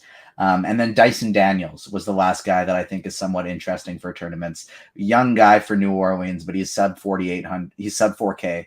And if we're going to see a lot of people go into some of this other value, like a Trey Mann today, I think it's interesting to mix in other 3 to 4K players who have potentially high ceilings that nobody's really going to be getting to today. Okay, good stuff, guys. We've got 8-9 minutes left here. A lot of time for some QQs. Means, is there anything you want to say before we go individual here? No, I got nothing. Let's roll. Okay. All right. Quick shout out to St. Elmo's as a restaurant in Indianapolis. Everybody talks about that place. It's supposed to be amazing. Meansy, have you heard of that place? Yeah, I've been there all the time. Come on. Wait, really? I told you I lived in Indy, dude. I thought that it was like a super, like ridiculously nice steakhouse that no one really goes to except rich people. Oh, wait. I see what's going on. You're rich. That's also where I told you the Peyton Manning story, right? Yeah. That's where he was hiding on the third floor of St. Elmo's. Okay. All right. So they've got one good restaurant. Let's get to some QQs here. Pulling up the Discord, DKGPP. TJ, he says, Bazinga says, am I crazy to put 2 Sacramento and 2 Indianapolis players on every team in a 20 max? If I really like that game and I think it's going under-owned, I'm trying to catch lightning in a bottle and I can play the chalk around them and not feel bad about it. Having 2 from each team in every single lineup on a 13-game slate, I do think might be a little excessive, but I don't think there's anything wrong with playing 1 from each in every one of those lineups, and then if you want to get a little more on top of that, hand build a little more in from there. Okay, very good. Roth, can I butt in real quick? Absolutely. I saw Hoosiers hang banners. Ask UNC at IU, who do I have tonight? I don't know who I have in that because I don't really watch college basketball, but I just know whoever that is must be way older than me because the Hoosiers haven't hung any banners in I don't know, 50 years or something. So even though I'm a Duke guy, I'll still probably take UNC in that one. Yeah, it's been a hot minute since Hoosiers were hanging banners. Yeah. It was right. Shout out OG Anunoby. Yeah. All right, let's see where my Discord is at. By the way, if you guys aren't in the RG Discord, you should be. That's where I'm pulling questions from first. What do we got here? Pulling up some UNC. At least it wasn't in the Final Four last year. Got Steve behind the scenes back there. I'm surprised he didn't show the final score of the Final Four game, Mr. UNC fan. So, let's see here. DK Cash means, can you rank these 3 gents? Your boy J-Rue, Jeremy Grant, or Keldon? Ooh, I would go Jeremy Grant, Drew, Keldon. Very good. NBA DFS, Fanduel Cash means 2v2 coming your way. Randall and D-Russ, or Keldon Johnson and Edwards? I would do the second one. Very good. GPP question here for you, TJ. Slow-mo or Slow Joe? That'd be Joe Harris. Slow-mo. Or Slow Joe. Definitely slow-mo. That was a good one. I ad-libbed that for what it's worth. I want the credit on that. Oh, that was a good job, Roth. Damn it, I have to give you props on this show. Yeah. See, you accidentally gave me props. DK Cash means Grant and Keldon, big body Keldon, or Anderson and Giannis? Oh, I would do the first one. Okay. All right. That second one sounds real nice for tournaments. Is anyone playing Giannis, TJ? Giannis 3% on DK. And he's 3% on FanDuel too. He's a very good play in tournaments. It's tough to get him. He's 12K on FanDuel and 12.4 on DraftKings. I think it might even be a little bit easier to get him on DraftKings just because there's more of these guys that I think are sub 4K in the 3K range, whereas on FanDuel these guys have been priced up to the mid 4Ks. And so because of that, I think it's easier to get him on DraftKings. But yeah, he's a good tournament play because nobody's going to get him.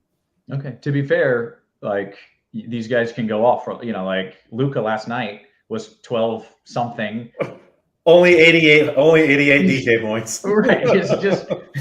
By the way, the rest of my lineup was so trash around it. I didn't cash even with. I was going to say I don't even know if you needed him last night. Yeah. It's crazy. I challenge. All right.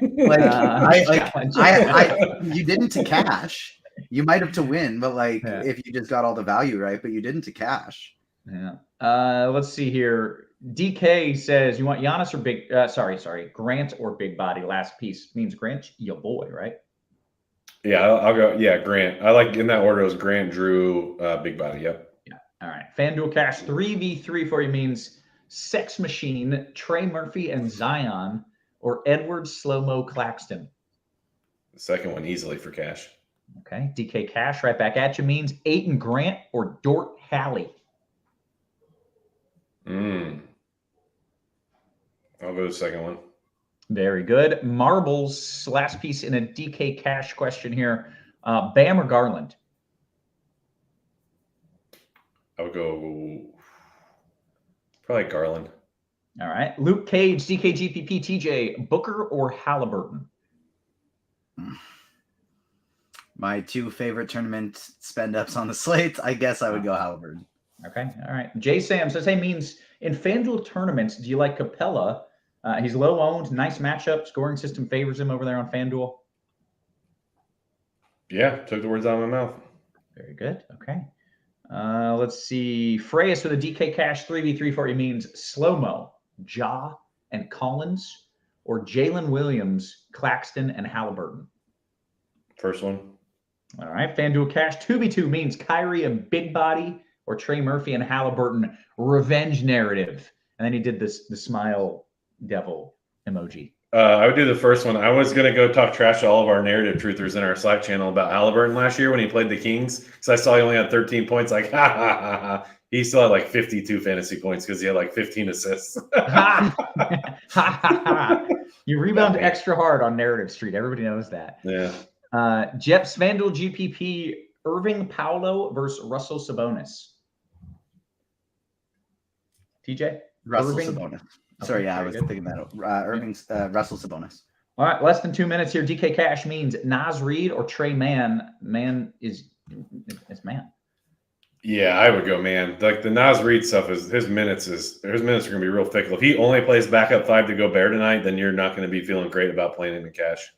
Okay. DK Cash, would it be okay going D'Lo, Ant-Man, and Rudy if McDaniel is out? Yeah, I mean, I don't really have much interest in playing Rudy tonight. I know, like, the natural thought is like, oh, Cat's out, play Rudy, but like Rudy already rebounds a ton, even with Cat out there, and like he's not going to get more opportunities because Cat's out. Like, Rudy gets his stuff solely off other people. Yeah. So Right. The one thing I think is like maybe he'd get a couple more minutes just for if like where they would sometimes run some Cat at the 5. Maybe they'll run Nas a little less at the 5, but again, it's not a real big increase. I think the biggest bumps go to Edwards and Russell with him being out. Okay, very good. Both of y'all in agreement there. DK Cash means Ja and Trey Mann, or Kyrie and Claxton. that's tough because I do like Clax way more. But I don't like that Kyrie price tag. So between the two, I'd probably do the first one. All right, very good. Any love for Trey Murphy with no Ingram means? Of course. Okay. This is such a good question. I'm going to save it for after lock, but this is my favorite question I've ever seen. Scott says, any interest in Sabonis single entry DK? TJ? Yeah. I almost landed there. Yeah? Yeah. All right. Embiid or Giannis if you're spending up, TJ? Giannis. Okay, very good. All right, we've hit lock. Means this is an important question. For those who don't know, Means is a college basketball player, played at Duke. Most people watching probably know that. But the question here is, Means if Coach Knight hadn't been fired for throwing chairs and choking kids and whatever else he did when you were in high school, would you have considered playing for him at IU? F no. I hated IU growing up. Yeah. And I still hate IU. Yeah. Oh, okay. Let's say you didn't hate him. Would you have played for him? Just like I kind of basically did. So yeah. I don't think it would have been too different. Can I tell a good night story I heard? I think the people appreciate this one. Absolutely. Again, this is just passed through lore. I don't know if this is true, but I've been around enough people who have been around him that I would not be surprised if this is 100% accurate. Mm-hmm. They were at an IU practice. They were playing terribly. Knight, I don't know if he stopped the action or just did it while they were playing. They were going full court. Walks into the middle of the court, drops trowel, and takes his shit in the middle of the court. Pulls his pants up, walks back to where he was sitting, and everyone's like, "What the hell just happened?" It gets so quiet in there, and he looks at him and goes, "If you guys are going to play like shit, you're going to have to play around it." Oh my god. Yeah, I believe it. I believe it. Coach K has never pooped in the middle of a practice, has he? I've not seen him poop, and nope, he did not do that. Just checking. Yeah, that's pretty good. That's good stuff. Means. All right, let's see if there's a couple post-lock QQs we can get to here. Post-lock If from somebody Gamble. tuned in just at the impromptu time right after Means goes, no, I have not seen him poop. And then Roth goes, yeah, that's real great stuff, Means. It's good stuff, Means. Yeah, At least we saved it for after lock. Yeah. Hey, post-lock question here. Let's see. This is FanDuel GPP. So I'm coming to you, TJ. Sabonis Man versus Murphy Ant, assuming Trey Man is not starting.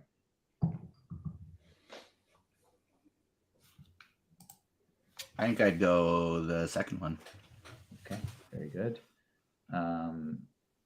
Hammer, by the way, says that is definitely true. I don't know if he knows that it's true or if it's just like, yeah, it's absolutely believable. Let's see. Yeah, at the very least, you're going, yep, I can see that. Right, yeah. Whether it's true or not, you can absolutely picture it, which is wonderful. Okay, hey, guess what? With that, I think we are going to get on out of here. So for Mr. Andy Means, for TJ, for our wonderful production team, always working hard behind the scenes, guys, we appreciate you. We love you. We will catch you. Pause. Means, will we catch him tomorrow? There's like one game. I don't think we'll catch him. Yeah.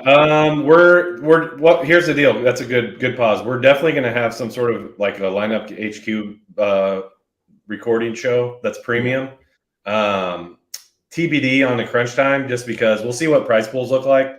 Yeah, TBD on that. Don't be surprised if we don't have anything though. It's just one game, so might see you back on Friday for the bigger slate. But yeah, TBD. Okay, that seems likely. Not that I'm pulling for it or anything. I am. Hey, guys, we appreciate you. We love it. And we will catch you either tomorrow or Friday. You have been crunched.